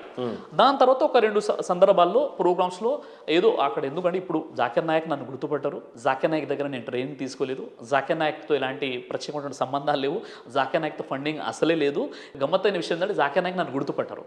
అయితే ఇప్పుడు ప్రధానమైనటువంటి ఆరోపణ ఏంటంటే, డాక్టర్ జాకిర్ నాయక్ గారికి ఉగ్రవాద సంబంధాలు ఉన్నాయా, లేదా డాక్టర్ జాకిర్ నాయక్ గారిని ఈ దేశం బహిష్కరించిందా, దీనికి సంబంధించినటువంటి అపోహలు ఏంటో మనం తెలుసుకుందాం. మొట్టమొదటిగా మీరు తెలుసుకున్న విషయం ఏంటంటే, ప్రధానంగా జాకిర్ నాయక్ గారు ఇండియాకి రాకపోవడానికి ప్రధాన కారణం ఇండియా జాకిర్ నాయక్ని బహిష్కరించిందా, లేదా ఏ రకమైనటువంటి చెప్తాను మీకు నేను. అయితే డాక్టర్ జాకిర్ నాయక్ గారు మన భారతదేశ వాస్తవ్యులు, చాలా పెద్ద ఇన్ఫ్లుయెన్సర్, చాలా పెద్ద కంపారిటివ్ స్టడీస్ యొక్క ఆయన రీసెర్చర్, మరియు చాలా పెద్ద వక్త, ఆయన స్పీకర్. అయితే ఆయన ఉన్నప్పుడు దాదాపుగా ప్రతి వర్గానికి చెందిన వ్యక్తి కూడా ఆయన్ని కలిశారు, ఆయన ప్రోగ్రామ్స్ విన్నారు. ప్రత్యక్షంగానో పరోక్షంగానో ఆయన వీడియోలు, ఆయన యొక్క బోధనలు విన్నటువంటి వారే ఉన్నారు. అంటే సేమ్ మీరు అదే ఫాలో అవుతున్నారు కదా సార్? నేను అదే ఫాలో అవ్వట్లేదు. క్రిస్టియన్ అందరు మీ సభకు వస్తారు, జాకిర్ నాయక్ గారు లాగా మీరు వేదిక మీద ఉంటారు, సేమ్ క్వశ్చన్స్ మిమ్మల్ని అడుగుతారు, సేమ్ మీరు ఆన్సర్ చెప్తారు. అది కాదు, అది రాంగ్ అనమాట. నేను చెప్తాను. జాకిర్ నాయక్ని ఎక్కడైతే నేను గౌరవిస్తానో అక్కడ గౌరవిస్తాను, ఎక్కడైతే విభేదిస్తానో అక్కడ విభేదిస్తాను కూడా. ఈ విషయాన్ని మీరు తెలుసుకోవాలి. జాకిర్ నాయక్ గారిని కొన్ని ఎక్కడైతే గౌరవిస్తానో విభేదిస్తారు. ఏ విషయాలైతే కొన్ని విషయాల్లో మేము ఆయన్ని ఆదర్శంగా తీసుకుంటాం, ఆయన్ని గౌరవిస్తాం, కొన్ని విషయాల్లో విభేదిస్తాను కూడా. విభేదిస్తాను నేను చెప్తాను. ముందు మొత్తం వినాలి, మీరు మొత్తం వినాలి. అయితే అసలు జాకిర్ నాయక్ పై ఉన్నటువంటి ప్రధానమైనటువంటి ఆరోపణ ఏంటి అంటే 2016 సంవత్సరం జూలై 1 రోజున బంగ్లాదేశ్లోని ఢాకాలో బాంబ్లాస్ట్ జరిగింది. అప్పుడు వెంటనే జూలై 3వ తేదీ ఏం జరిగిందంటే అక్కడ ఒక ప్రధాన స్రవంతి మీడియా పత్రికలో అక్కడ ఒక న్యూస్ పేపర్లో వచ్చిన విషయం ఏంటంటే ఆ ఉగ్రవాదంలో పట్టుబడినటువంటి ఒక వ్యక్తి డాక్టర్ జాకిర్ నాయక్ గారి ఫేస్బుక్లో ఫాలోవర్ అని చెప్పేసి ఒక న్యూస్ రావడం జరిగింది. ఎప్పుడు జూలై 1, 2016లో ఇది జరిగితే జూలై 3, 2016లో ఈ న్యూస్ వచ్చిందనమాట. అక్కడ ఒక న్యూస్ పేపర్లో వచ్చింది. ఆ తర్వాత జూలై 4 మన భారతదేశం మొత్తం కూడా డాక్టర్ జాకిర్ నాయక్ ఉగ్రవాదాన్ని ప్రోత్సహిస్తున్నాడు, ఉగ్రవాద సంస్థలతో సంబంధాలు ఉన్నాయి అన్నట్టుగా కంప్లీట్గా మన భారతదేశంలో మారుమోగిపోయింది న్యూస్ అనమాట. ఆ తర్వాత జూలై 5న ఏం జరిగిందంటే అదే న్యూస్ పేపర్లో అయితే బంగ్లాదేశ్లో డాక్టర్ నాయక్ గురించి ఇట్లా నెగిటివ్గా రావడం జరిగిందో వారు ఏం చెప్పారంటే డాక్టర్ జాకిర్ నాయక్కి ఉగ్రవాదులతో సంబంధాలు ఉన్నాయని మేము ఎక్కడ కూడా చెప్పలేదు, ఆ ఉగ్రవాదుల్లో పట్టుబడినటువంటి ఆ తీవ్రవాదికి జాకిర్ నాయక్ ఫేస్బుక్లో ఆయన ఫాలోవర్ అన్న విషయాన్ని మేము చెప్పాము కాబట్టి మమ్మల్ని క్షమించండి అని జాకిర్ నాయక్తో క్షమాపణ వేడుకున్నారు. ఇది ఎప్పుడు వచ్చింది న్యూస్? జూలై 5న వచ్చిందనమాట. అయిపోయింది. దాని తర్వాత మన భారతదేశంలో మాత్రం ఆ న్యూస్ అదే విధంగా స్ప్రెడ్ అయిపోయింది. దాని తర్వాత ఒక వారం రోజుల పాటు ఇది మన మహారాష్ట్ర ఇంటెలిజెన్స్ డిపార్ట్మెంట్ వారు ఏం చేశారంటే పూర్తిగా ఆయనపై విచారణ జరిపించి వారు చెప్పిన విషయం ఏంటంటే డాక్టర్ జాకిర్ నాయక్కి ఉగ్రవాదులతో సంబంధాలు ఉన్నట్టుగా బలమైనటువంటి ఆధారం ఎక్కడ కూడా మాకు కనిపించలేదు కాబట్టి మేము ఆయన్ని ఉగ్రవాదిగా చిత్రీకరించలేము, ఒకవేళ ఆయన భారతదేశానికి వచ్చినా మేము అరెస్ట్ చేయలేమని చెప్పేసి ఇది మహారాష్ట్ర ఇంటెలిజెన్స్ డిపార్ట్మెంట్ ఒక రిపోర్ట్ ప్రభుత్వానికి ఇవ్వడం జరిగింది. ఇంటెలిజెన్స్ వ్యవస్థ అంతా కూడా జాకిర్ నాయక్ గారిని మాకు అప్పచెప్పాలి, ఆయన పాకిస్తాన్లో ఉన్న బంగ్లాదేశ్లో ఉన్న అప్పచెప్పాలి, ఇప్పుడు ప్రస్తుతం ఆయన సింగపూర్లో ఉన్నాడు అనేది కూడా నేను మొత్తం నా టాపిక్ మొత్తం ముందు కొనసాగించండి మీరు. ఇంతవరకు జరిగింది. ఆ తర్వాత ఏం జరిగిందంటే 2017, 2018లో జరిగిన విషయం ఏంటంటే ఈడీ మరియు NIA national investigation agency enforcement directorate ఏదైతే ఉందో ఎన్ఐఏ మరియు ఈడీ వీరిద్దరు కూడా వీళ్ళు ఏం చేశారంటే డాక్టర్ జాకిర్ నాయక్ సంబంధించినటువంటి ఆస్తుల్ని జప్తు చేయడం జరిగిందనమాట. అప్పుడు ఎప్పుడైతే జప్తు చేశారో జాకిర్ నాయక్ గారి తరపునటువంటి ఒక అడ్వకేట్ ఆయన కోర్టులో పిటిషన్ వేసుకుంటే కోర్టుకు వెళ్ళినప్పుడు కోర్టులో ట్రిబ్యునల్ ధర్మాసనం ఏదైతే ఉందో ఆ ధర్మాసనం సంబంధించినటువంటి చీఫ్ జస్టిస్ ఎవరైతే ఉన్నారో ఆయన పేరు మన్మోహన్.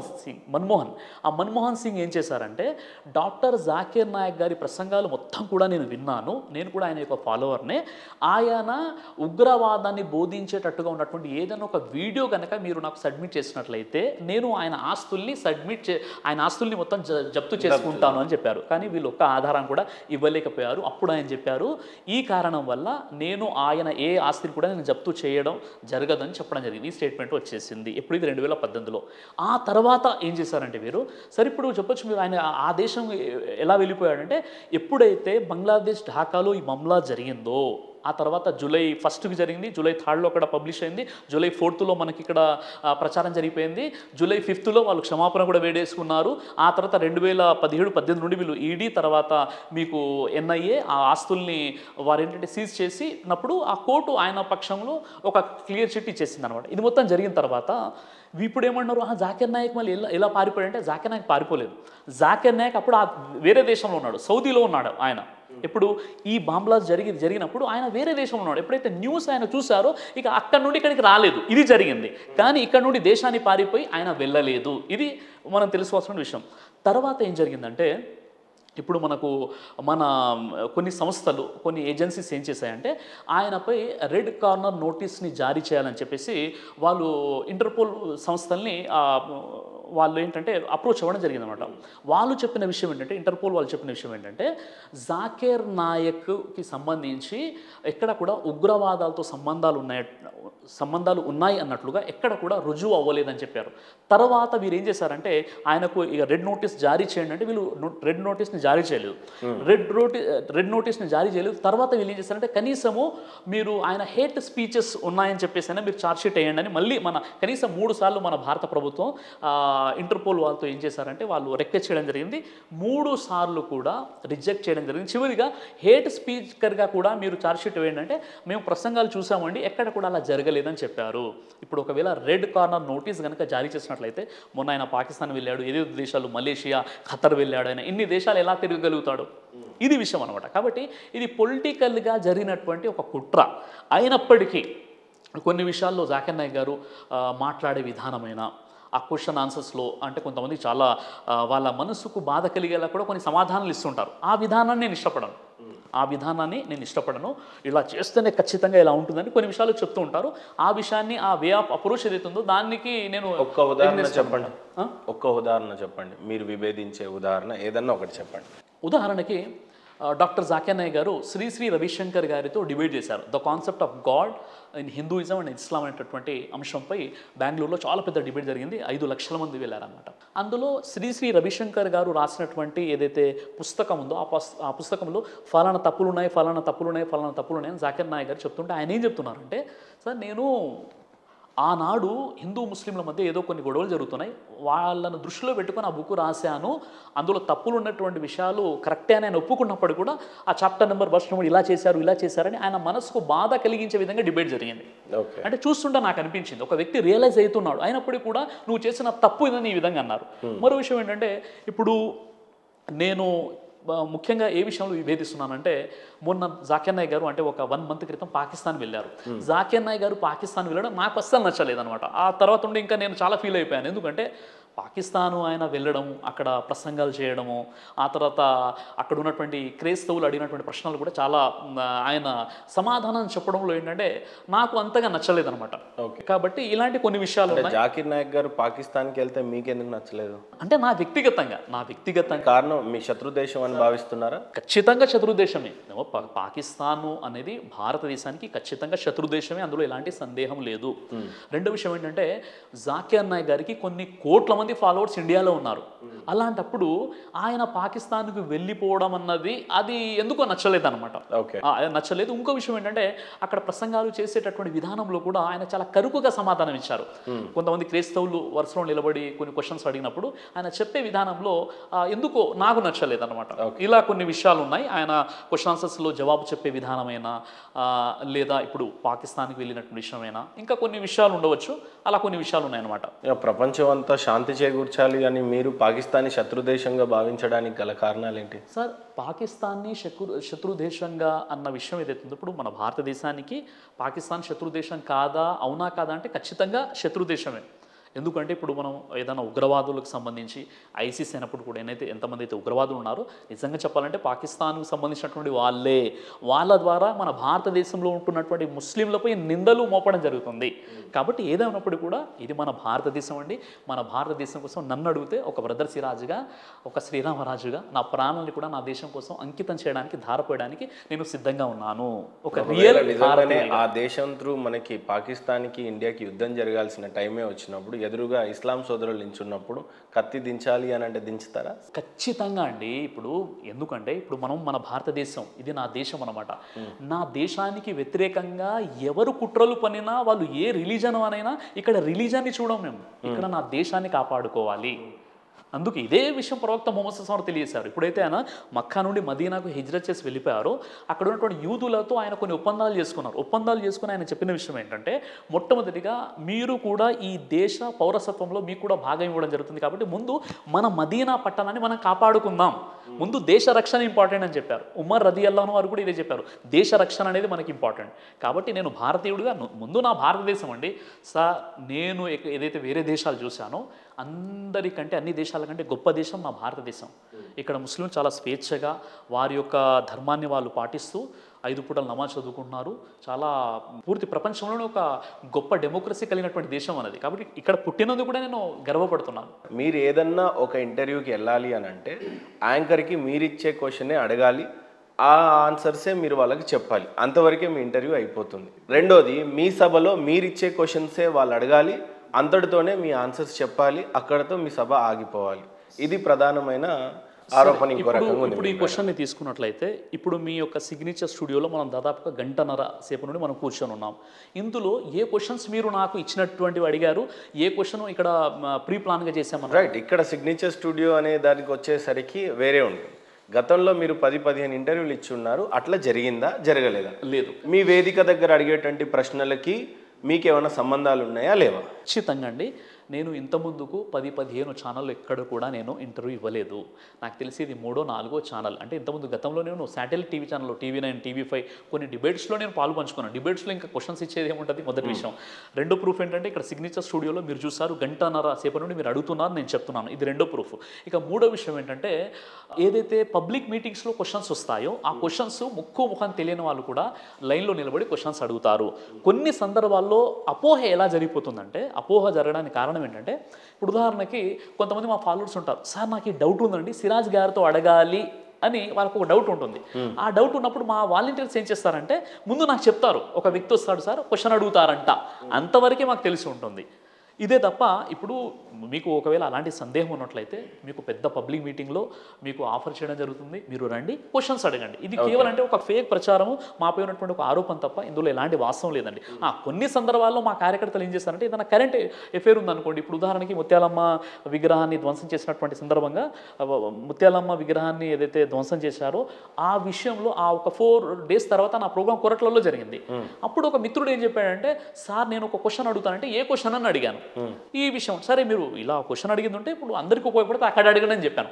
అలా కొన్ని క్వశ్చన్స్ ఏదైనా తెలిసి ఉంటాయి తప్ప మిగతా మొత్తం కూడా కంప్లీట్గా మేము వదిలేస్తామండి. ఎవరైనా ఏ క్వశ్చన్ అని అడగండి, మాకు జ్ఞానం ఉంటే చెప్తాము, లేదంటే సార్ మాకు తెలియదండి, నేను మళ్ళీ అన్వేషించి నేను రీసెర్చ్ చేసి చెప్తానని చెప్తాను. అందులో నెక్స్ట్ జరగబోయే మీ సభకి సిగ్నేచర్ స్టూడియోస్ ఏమైనా స్పై చేయాలి అని అనుకుంటే, ఎవరన్నా మమ్మల్ని అరెస్ట్ చేసే ప్రయత్నం, మమ్మల్ని ఇబ్బంది చేసే ప్రయత్నం ఏమైనా జరిగితే మా పక్షాన నిలబడతారా? అయ్యో, ఎందుకంటే మీ సైన్యం చాలా పెద్దది, మీ వేదికలు చాలా పెద్దవి, మీ వెనకాల మీ టీం కానీ మీ పిల్లలు కానీ చాలా భారీ ఎత్తున సంఖ్యలో ఉంటారు అనేది విన్నాం.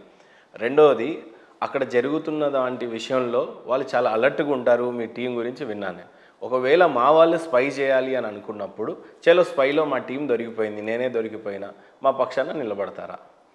నెక్స్ట్, మీ సభకి మా సిగ్నేచర్ స్టూడియోకి ఏమన్నా ఆహ్వానం పలుకుతారా? మేము చూడొచ్చా ఆ సభని, నిజంగా పరిశీలించవచ్చా, ఎంత జెన్యున్గా మీ సభని మీరు కండక్ట్ చేస్తారు అనేది ఎంత ధైర్యంగా ఒప్పుకుంటారు సిరాజ్ గారు? ఖచ్చితంగా నెక్స్ట్ ఏదైతే మేజర్ ఈవెంట్ ఉంటుందో నేను అఫీషియల్గా మీకు ఇన్విటేషన్ ఇస్తాను, మీరు ఖచ్చితంగా రండి, ప్రోగ్రామ్ మొత్తం మీరు వినండి. ఏదైనా ఆ ప్రోగ్రామ్ సంబంధించినటువంటి క్వశ్చన్ అడగాలన్నా ధైర్యంగా మీరు అక్కడ క్వశ్చన్ అడగండి. మీ పూర్తిగా మీ బాధ్యత మాపై ఆధారపడి ఉంటుంది. ఖచ్చితంగా ఇది కేవలం అపోహ మాత్రమే. మేము ఓపెన్గా మిమ్మల్ని ఏంటంటే నేను ఇన్వైట్ చేస్తున్నానండి. మీకు నెక్స్ట్ ప్రోగ్రామ్ ఎప్పుడైతే ఉంటుందో జరిగే ప్రయత్నాలు లాంటివి జరుగుతాయి. విషయం ఏంటంటే దాదాపుగా 18 సంవత్సరాలు నేను ఈ ఫీల్డ్లో ఉన్నాను. ఈ రోజు వరకు ఒక చిన్న కమ్యూనల్ వైలెన్స్ కానీ ఒక చిన్న గొడవ కానీ జరగలేదు, అలాంటి ఆరోపణ కూడా లేదు. దాదాపు 1.5 hour పాటు kind of interrogation kind of interview జరిగింది అని అనుకుంటున్నా, క్షమించాలి అలా ఆ పదం వాడినందుకు, బట్ ఆ కైండ్ ఆఫ్ ఫీల్లోనే జరిగింది.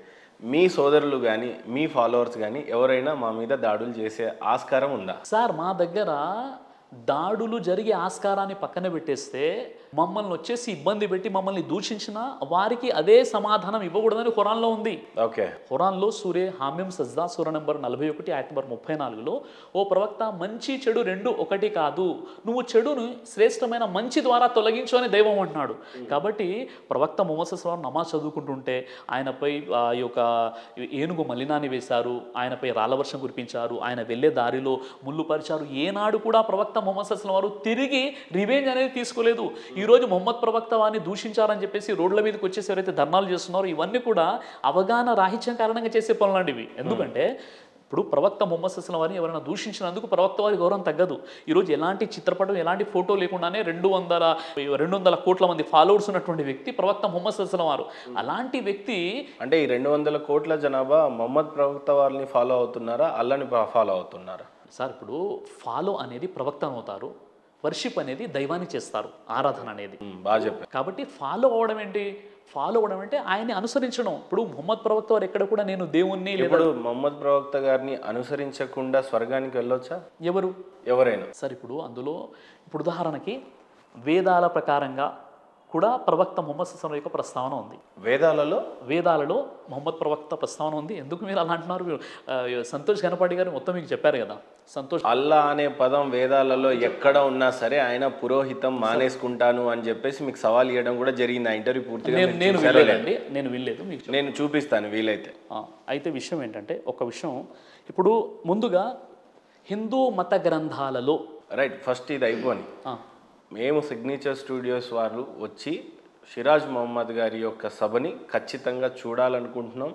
చూసి అక్కడి నుంచి కంక్లూజన్ ఇవ్వాలనుకుంటున్నాం. ఖచ్చితంగా అనేక రకాల అపోహలు ఏవైతే నెలకొనుకున్నాయో ఈ సందర్భంలో ఖచ్చితంగా మేము ఒక అథెంటిక్గా మొహమ్మద్ సిరాజ్ గారు చెప్పేటువంటి ధర్మం కరెక్ట్గా ఉంది, చాలామందికి ఖచ్చితమైన బోధనలు బోధిస్తున్నాడు, ఇక్కడ మత మార్పిడి జరగట్లేదు, ఖచ్చితంగా ఒక ధర్మాన్ని పాటించండి, అది అల్లా కాదు అని అన్నారు మీరు ఇందాక. అల్లాని ఫాలో అవ్వమనట్లేదు, స్వచ్ఛమైన ఒక దేవుణ్ణి ఫాలో అవ్వమంటున్నారు. ఆ దేవుడు ఎవరో ఇంతవరకు మీరు చెప్పలేదు.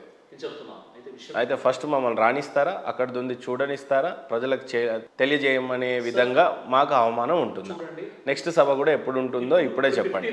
15th డిసెంబర్ మెదక్ డిస్టిక్లో ప్రోగ్రామ్ ఉంది. 15th డిసెంబర్ రోజు ఇంతమంది వ్యూవర్స్ చూస్తున్నారు కాబట్టి వీళ్ళందరి సమక్షంలో నేను మీకు ఆహ్వానం పలుకుతున్నాను. 15th డిసెంబర్ రోజు నా ప్రోగ్రాం ఉంది, మీకు నేను ఇన్విటేషన్ ఇస్తున్నాను, మీరు రండి. అందులో హిందూ ముస్లిం క్రైస్తవులు కూడా ఉంటారు, పెద్ద ప్రోగ్రాం అది.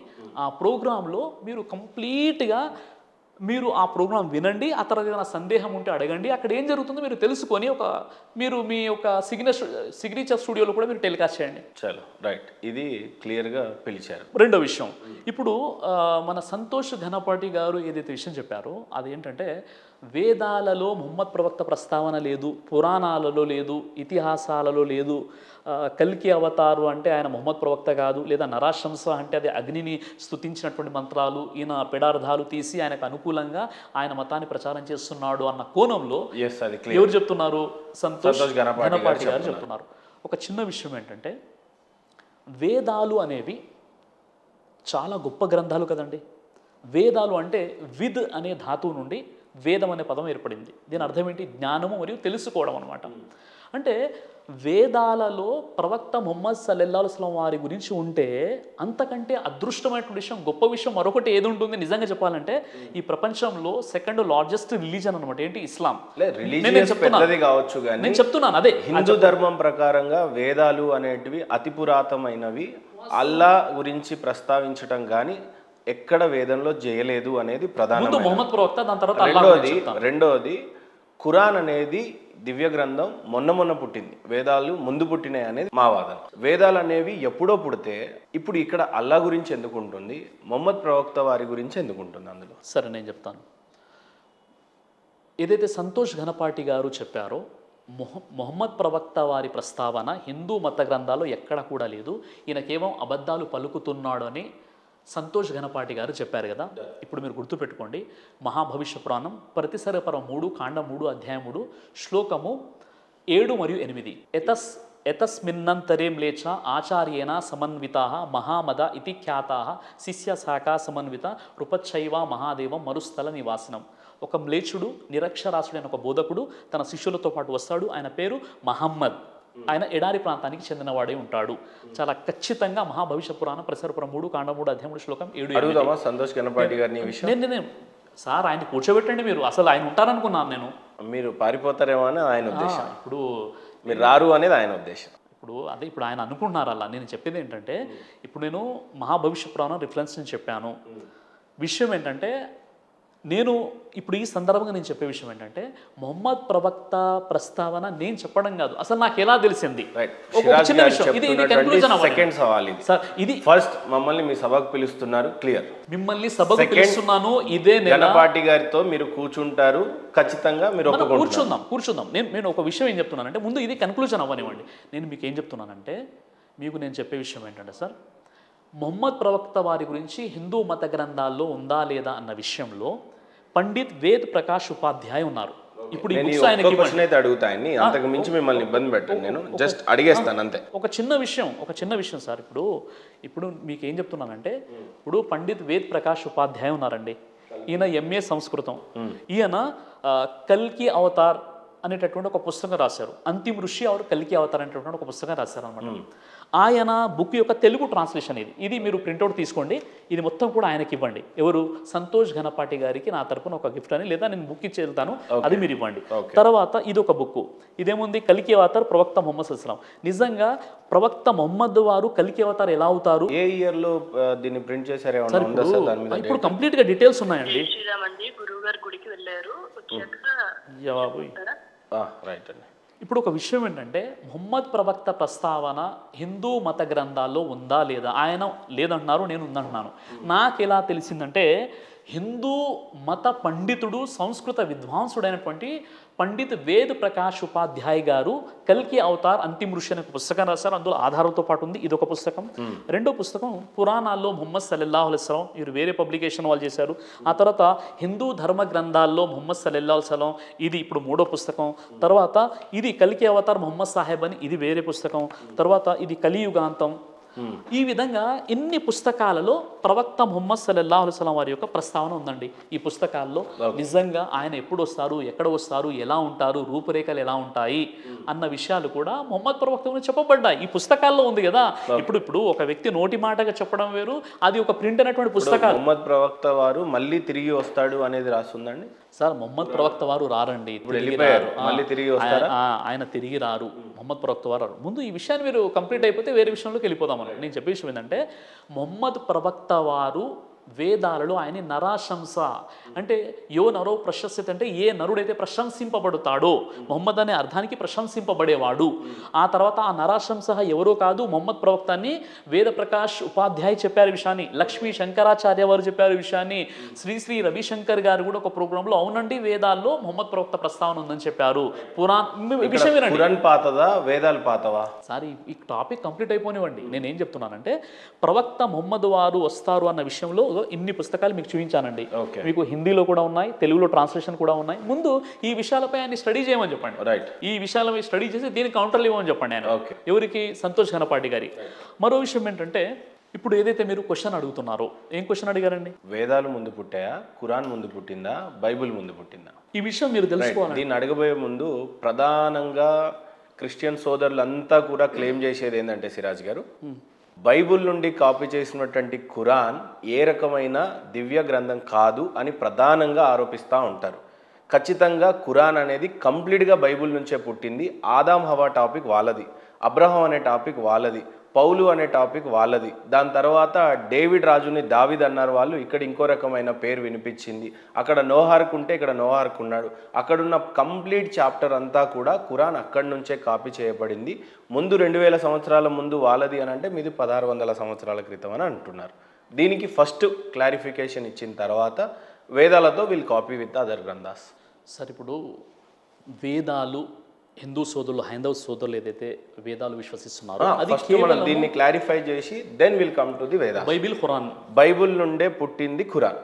ఖురాన్ ఏం కొత్తగా వచ్చినటువంటి గ్రంథం కాదు. ఫస్ట్ అక్కడ గ్రంథం ఎవరితో రాయిస్తాడు? పరిశుద్ధాత్మ శక్తితో రాయిస్తాడు, లేదంటే గాబ్రియల్ దూతతో రాయిస్తాడు. ఇక్కడ ఇంకో దూత ఉంటుంది, దాని త్రూ రాయిస్తాడు. ఇక్కడ ముహమ్మద్ ప్రవక్త వారు కనీసం చదువుకోలేదు, అయినా సరే స్క్రిప్చర్స్ అనేది రాయడం జరిగింది అనేది ప్రధాన వాదన. రైట్. దీన్ని మీరు ఏ రకంగా స్వీకరిస్తారు? ఖురాన్ నుండి, బైబిల్ నుండి ఖురాన్ కాపీ చేశారా అన్న విషయం మీకు అర్థం అవ్వాలంటే, ఇప్పుడు ఖురానులో యేసుక్రీస్తు వారి యొక్క పుట్టుక గురించి, అది పరిశుద్ధమైనటువంటి పుట్టుక. అవును, తర్వాత పుట్టింది కాబట్టి ఖచ్చితంగా అక్కడ ప్రస్తావన వస్తుంది.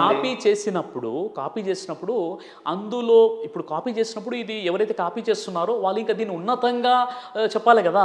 ఇప్పుడు దాన్ని సమర్థిస్తూ ఎందుకు చెప్పబడ్డాయి అన్న విషయాన్ని, ఈ కాన్సెప్ట్ మీకు అర్థం కావాలంటే, ఖురాన్లో విషయం ఏముందంటే, మీరు పూర్వపు గ్రంథాలని కూడా విశ్వసించండి. ముస్లింలకు ఒక షరతు ఏంటంటే, కేవలం ఖురాన్ మాత్రమే కాదు, ఖురాను కంటే పూర్వం ఎన్నైతే గ్రంథాలు అవతరించాయో అవన్నీ గ్రంథాలపై మీరు విశ్వాసం కలిగి ఉండండి అని మనకు ఖురాన్ అంటుంది. ఇప్పుడు అదే విధంగా వర్స్లో గుర్తుందా? అయ్యో చాలా వర్సెస్ ఉన్నాయి సూర్య మాయిదాలో, చాలా వర్సెస్ ఉన్నాయి. ఒక వర్స్ చెప్పండి. మీకు పూర్వీకుల మీరు చదివి చెప్పండి ఏదైనా గుర్తుంటే. లేదు ఇక్కడ దివ్య ఖురాన్ ఉందా మీ దగ్గర? దివ్య ఖురాన్ అంటే నేను తీసుకొచ్చేవాడిని, నేను నేను చెప్పే విషయం ఏంటంటే మీరు మీకు పూర్వము అవతరించినటువంటి గ్రంథాలని కూడా అనుసరించండి. వాటిని మీకు పూర్వం ఏదైతే గ్రంథాలు వచ్చాయో ఆ గ్రంథాలపై కూడా మీరు విశ్వాసం కలిగి ఉండండి. పూర్వం అంటే ముందు బైబిలే పుట్టింది, తర్వాతనే ఖురాన్ పుట్టింది అనేది మీరు చెప్తున్నారు. ముందు బైబిల్ అంటే బైబిల్ అసలు పేరేంటి? ఇంజీల్ అనమాట. ఇంజీల్ బైబిల్గా రూపాంతరం చేయడం జరిగింది. కాబట్టి ఇంజీల్ ఎవరికి ప్రసాదించడం జరిగింది? యేసుక్రీస్తు అంటే ఈసా అలైహిస్సలాం అంటారు. యేసుక్రీస్తుపై ఇంజీల్ అనే పుస్తకం వచ్చింది. అది మార్పు చేర్పులతో అంటే అది ఏంటంటే రూపాంతరం చెంది ఇక్కడ బైబిల్గా వీళ్ళు పిలుస్తున్నారు. కాబట్టి ఏ సోర్స్ అయితే, ఏ దేవుడైతే అక్కడ ఇంజీల్ని పంపించాడు, ఆ దేవుడే ఖురాన్ని పంపించాడు. కాబట్టి సిమిలర్గా ఉంటాయి ఆ విషయాలు, అందులో ఎలాంటి సందేహం లేదండి. ఎందుకు అక్కడ ఆదాం హవ్వనే ప్రస్తావిస్తే ఇక్కడ సేమ్ అదే ప్రస్తావించాడు? ఇక్కడ దావీదు ఉంటే ఇక్కడ దావీద్, అక్కడ డేవిడ్ ఉంటే ఇక్కడ దావీద్ అయ్యాడు, మీ దగ్గర ఇంకొకటి అయ్యాడు. అక్కడ ఇబ్రాహిం ఉంటే అబ్రాహం ఉంటే ఇక్కడ ఇబ్రాహిం అయ్యాడు. ఎందుకు ఈ రకమైనటువంటి తర్జుమా జరిగింది అని అంటారు? పోనీ ఇక్కడ ఖురాన్కి బైబిల్కి అసలు ఏమైనా సంబంధం ఉందా? మీకు విషయం చెప్తాను. సెమిటిక్ రిలీజియన్స్ ఏవైతే ఉన్నాయో, Semitic religions, non Semitic religions అనేటటువంటి రెండు విభాగాలు ఉంటాయి అన్నమాట. సెమిటిక్ అంటే ఏంటి అంటే ప్రవక్త నోవా, అంటే చాప్టర్ నెంబర్ 71 నూహ్ అలైహిస్సలాం యొక్క చాప్టర్ ఉంటుందన్నమాట. అంటే ప్రవక్త నోవా ఎవరైతే ఉన్నారో వారి యొక్క కుమారుడు శామ్ అనమాట. శామ్ సంతానాన్ని సెమిటిక్ రిలీజియన్స్ అని అంటారు. సెమిటిక్ రిలీజియన్స్ ఏంటంటే 1 ఇస్లాం, 2 యూదమతం, 3 క్రైస్తవ్యం. ఈ 3లో సిమిలర్గా ఉండేటువంటి విషయాలు ఏంటంటే దేవుని అస్తిత్వాన్ని నమ్ముతారు, దైవ ప్రోక్తలు నమ్ముతారు, హియర్ ఆఫ్టర్ లైఫ్ని నమ్ముతారు. కాబట్టి ఏ దేవుడైతే అక్కడ ఇంజిల్ని పంపించాడో అదే దేవుడు ఇక్కడ ఖురాన్ని పంపించాడు. మరి అలాంటప్పుడు ఈ సిమిలర్గా కొన్ని విషయాలు ఉంటాయి. ఓకే, సిమిలర్గా కొన్ని విషయాలు ఉంటాయి. మనం అర్థం చేసుకోవడంలో ఇక్కడ అపార్థం జరిగిపోతుంది. మనం అనుకుంటే ఇక్కడ కాపీ ఉద్దేశం కాదు. ఇక్కడ కాపీ అని మీకు ఈ థాట్ ఎందుకు వస్తుందంటే, బాబు ఏ దేవుడైతే ఇక్కడ నీ ఇంజిల్ని పంపించాడో అదే దేవుడు ఖురాన్ని పంపించాడు. మరి అలాంటప్పుడు ఇక్కడ ఆ దేవుని మనం గుర్తించాలి. ఆ దేవుని యొక్క గొప్పతనం అది. అలా కాకుండా ఇక్కడ ఆలోచన ఎలా వస్తుందంటే, లేదండి ముందు మా బైబిల్ వచ్చింది తర్వాత ఖురాన్ వచ్చింది కాబట్టి ఖురానుడి కాపీ చేశారన్న సంకుచిత మనస్తత్వం రావడానికి కారణం ఏంటంటే, ఒక మూలం ఎవరైతే మూలంగా ఉన్నటువంటి, ఇప్పుడు గాబ్రియేలు దూత, అదే గాబ్రియేలు మొహమ్మద్ ప్రవక్త దగ్గరికి వచ్చింది, అదే గాబ్రియేలు యేసుక్రీస్తు వారి వద్దకు వచ్చేసింది. సోర్స్ మొత్తం ఒకటే. ఇప్పుడు బైబిల్లో కూడా అంటే మీరు అంటున్నటువంటి సేమ్ దైవదూత అనేది అవును అక్కడ వచ్చింది ఇక్కడ వచ్చింది అని అంటారు. అవునండి. ఇప్పుడు మీరంతా ఒకటే. మీరంతా కాదండి, మనమంతా ఒకటే. క్రిస్టియన్ మనది తర్వాత మాట్లాడదాం. క్రిస్టియన్ సోదరులు అక్కడున్న బైబుల్ ఇక్కడున్న ఖురాన్ రెండు ఒకటే అంటున్నారు. ఒక విషయం చెప్తాను మీకు నేను. భగవద్గీత ఉందా మీ దగ్గర? భగవద్గీత 4వ అధ్యాయము 1వ శ్లోకంలో ఏముంటుందంటే, భగవానుడు ఎలా చెప్పాను, ఓ అర్జున, ఈ నిష్కామ కర్మ యోగమును నేను పూర్వము సూర్యునికి చెప్పి తిని, సూర్యుడు వైవస్వత మనువుకు ఉపదేశించాను, మనువు ఇక్ష్వాకునకు బోధించాను అని ఉంటుంది అనమాట. సూర్యుడు అంటే ఎవరు? సూర్య భగవానుడు కాదు. సూర్యుడు అంటే మొట్టమొదటి మానవుడు అనమాట. ఇక్కడ అంటే ఈ రాజర్షులు ఋషుల యొక్క ప్రస్తావన చెప్తూ ఇది ఒక సనాతనంగా విషయం. ఇక్కడ గీతలో ఉన్నటువంటి ప్రతి దానికి మీతో విభేదించే వాళ్ళు చాలా మంది ఉన్నారు. దానికి అర్థం అదే అని మీరు అంటారు, అది కాదు అని వాళ్ళు అంటారు. కాబట్టి దాన్ని ప్రస్తావించే ముందు ఫస్ట్ బైబుల్ ఖురాన్లో what is the best book and why it return అంటే మీరు ఏమని దాన్ని ఫస్ట్ క్లెయిమ్ చేస్తారు, అది క్లియర్ చేసేస్తే దెన్ వేదాల మీద పురాణాల మీద ముందు మీకు తెలుసుకోవాలి కదా, కాన్సెప్ట్ ఏంటో తెలియాలి మీకు. ఇక్కడ ఏదైతే భగవద్గీత 4వ అధ్యాయం 1వ శ్లోకం నేను చెప్పాను, ఈ నిష్కామ కర్మ యోగమును పూర్వం నేను సూర్యుని చెప్తిని, సూర్యుడు మనువునకు ఉపదేశించను, మనువు ఇక్ష్వాకునకు బోధించను అన్న విషయం ఉంటుంది. ఇదే విషయం మీరు ఖురాన్లో చూడండి. ఖురాన్లో కూడా మీరు 42వ అధ్యాయం సూర అషూరా 13వ వాక్యంలో అక్కడ ఉన్నటువంటి విషయం ఏంటంటే, ఈ ధర్మాన్ని మేము మొట్టమొదటిగా నోవాకు అంటే నూహ్ అలైహిస్సలాం వారికి ఉపదేశించాము. ఓ ప్రవక్త, ఇప్పుడు దీనినే మేము నిర్ణయిస్తున్నాము. ఈ ధర్మాన్ని వహీ ద్వారా నీకు ఉపదేశించడం జరిగింది. పూర్వం ఈ ధర్మాన్ని మేము అబ్రాహముకు, తర్వాత మూసాకు, తర్వాత ఈసాకు బోధించాము, దీన్ని స్థాపించండి అని. ఇదే విషయం మీరు బైబిల్లో చూస్తే ఇర్మియా గ్రంథం 6వ వచనంలో అక్కడ మీకు కనిపిస్తుందంటే, మీరు మార్గములను అన్వేషించుడి, పురాతన మార్గం ఏదో కనుగొని దానిపై ఉండండి, అప్పుడు మీకు నెమ్మది కలుగుతుందని ఉందన్నమాట. అంటే ఒక పురాతనమైనటువంటి సనాతన మార్గం. అంటే ఈ సనాతన మార్గానికి సోర్స్ ఏంటంటే ఒకే సృష్టికర్త ఉన్నాడు, ఒకే దేవుడు ఉన్నాడు. కాబట్టి ఆ దేవుడు ఎక్కడైతే ఇప్పుడు వీళ్ళు ఇంజీల్ని అవతరింపజేశాడు, అదే దేవుడు ఖురాన్ని అవతరింపజేశాడు. కాబట్టి సిమిలర్గా ఉంటాయి. బైబుల్ ఆవిర్భావం ఎప్పుడు జరిగింది, ఎక్కడ జరిగింది, తొలిసారిగా బైబిల్ ఎవరు రాశారు అని అంటే మీకున్న థియరీ ఏంటి? తర్వాత ఖురాన్ ఆవిర్భావం ఎప్పుడు జరిగింది, ఎక్కడ జరిగింది, మీకున్నటువంటి థియరీ ఏంటి? తర్వాత భగవద్గీత అనేది ఎక్కడ ఆవిర్భవించింది, దానికి ఉన్న కాలమాన పరిస్థితులు ఏ సంవత్సరం అనేది మీరు చెప్తారు క్లియర్గా చెప్పు. ఇప్పుడు చూడండి, వేదాలు తీసుకున్నట్లయితే 4000 సంవత్సరాల పురాతనమైనవి అని చెప్పడం జరిగింది. 4000 సంవత్సరాల పురాతనమైనవి వేదాలు. 7000 అంటారు కొంతమంది, 8000 అని ఘనపాటి గారు చెప్పారు. తర్వాత బిలియన్ సంవత్సరాల క్రితం పురాతనమైన ఎవరు మన ఒక స్వామీజీ వారు చెప్పారనమాట. రామాయణం 1,00,000 సంవత్సరాల క్రితం. ఈ విధంగా ఉన్నాయన్నమాట. అంటే రకరకాల వాదనలు అనేవి ఉన్నాయి. అంటే ఇప్పుడు అవి ఎప్పుడు వచ్చాయి అన్న విషయం కాకపోతే ఒక విషయం ఏంటంటే వేదాలు సనాతన ధార్మిక గ్రంథాలు. అన్ని గ్రంథాల కంటే ముందు వేదాలు సనాతన ధార్మిక గ్రంథాలు, అందులో ఎలాంటి సందేహం లేదు. మరి ఆ వేదాలలో ఉన్నటువంటి సందేశాన్ని మనం మర్చిపోతున్నాం కదా, దేవుడు ఒక్కడే అని. ఇప్పుడు వేదాలలో నుండి ఉన్న సందేశం అంతా కూడా మీకు అనుకూలంగానే మాట్లాడుతున్నారు తప్పితే గానీ వేదం అనేది అవును సార్ కేవలం నాకు అనుకూలంగా ధార్మికులకు సంబంధించినది అని మాత్రం ఒప్పుకోరు. అవునండి, ఇప్పుడు నాకు అనుకూలం కాదన్నది ఇక్కడ తేలిపోయింది కదా. నేను ఎప్పుడైతే అల్లా అంటున్నానో అప్పుడు మీరు అరబ్బుల దేవుడు, ముస్లింల దేవుడు అంటాను. ఇప్పుడు నేను చెప్తున్నాను కదా, మన దేవుడు అంటున్నాను. ఇప్పుడు మన సర్వేశ్వరుడు, మన సృష్టికర్త, మన భగవంతుడు, మన దేవుడు, ఆ దేవుడి గురించి ఉంది, ఆ ఒక్కరినే ఆరాధించండి. సరే, మన దేవుడి పేరు ఏం పేరు అంటే ఏం చెప్తారు? మన ఇప్పుడు దేవుడు అన్నప్పుడు ఇంకా ఏ దేవుడు అంటే ఇంకా దేవుడు అన్న పదానికి అర్థమేముంది? మరి మీ దృష్టిలో ఏ దేవుడు కానప్పుడు అల్లనే దేవుడు కాదన్నప్పుడు ఎవరు? ఇప్పుడు అల్లాయే దేవుడు కాదని చెప్పట్లేదు. అరబ్బీలో ఆయనే అల్లా అంటారు, అరబ్బీలో ఆయనే అల్లా దేవుడు అంటాం, వాళ్ళు అల్లా అంటున్నారు. ఒక్కడే ఉన్నాడు కదా. అల్లాకి అర్థం వేరే చెప్పాడు కదా సార్. ఆరాధనలకు అర్హుడు, పూజలకు అర్హుడు, ఆయన ఎవరు? సమస్తానికి సృష్టికర్త. మేమేమనుకున్నాం, అల్లానే మీరు అనుకున్నటువంటి క్లెయిమ్ చేసే దేవుడు కాబట్టి మీరు అల్లాకే పరిచయం చేస్తున్నారు కాబట్టి అని అనుకున్నాం. ఇప్పుడు మీరు చెప్తున్నది ఏంది? అల్లాకి అర్థం సార్ నిత్యం పూజకి ఆరాధనలకు దేవుడు, అంతే. అల్లా అంటే ఆరాధనలకు అర్హుడు.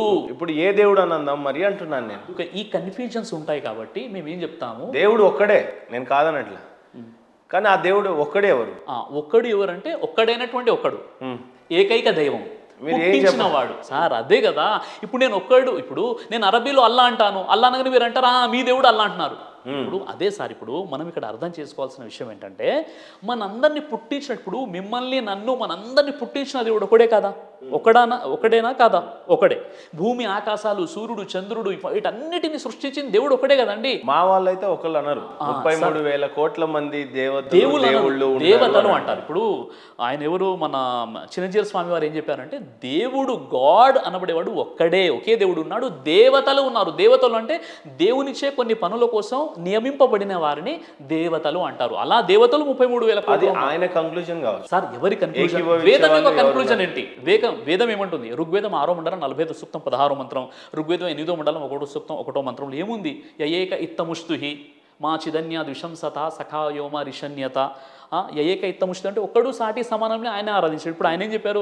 సంతోష్ ఘనపాటి గారు ఏం చెప్పారు? ఇంద్రుడికి సంబంధించింది మంత్రాలు అని చెప్పారు. అవునండి, అక్కడ ఒక్కడే అని ఉంది, ఆ ఒక్కడినే ఆరాధించండి అని అయితే వేదాల్లో ఉంది, కానీ ఇంద్రుడికి సంబంధించింది. ఇప్పుడు నేను అడుగుతున్నాను, ఇంద్రుడు అంటే ఎవరు? ఇంద్రుడు అంటే ఎవరు మీరు చెప్పండి. ఇంద్రుడు ఇప్పుడు మీ పేరేంటండి? మహేందర్. మహా ప్లస్ ఇంద్ర 2 పేర్లు ఉన్నాయి అంటే ఏంది?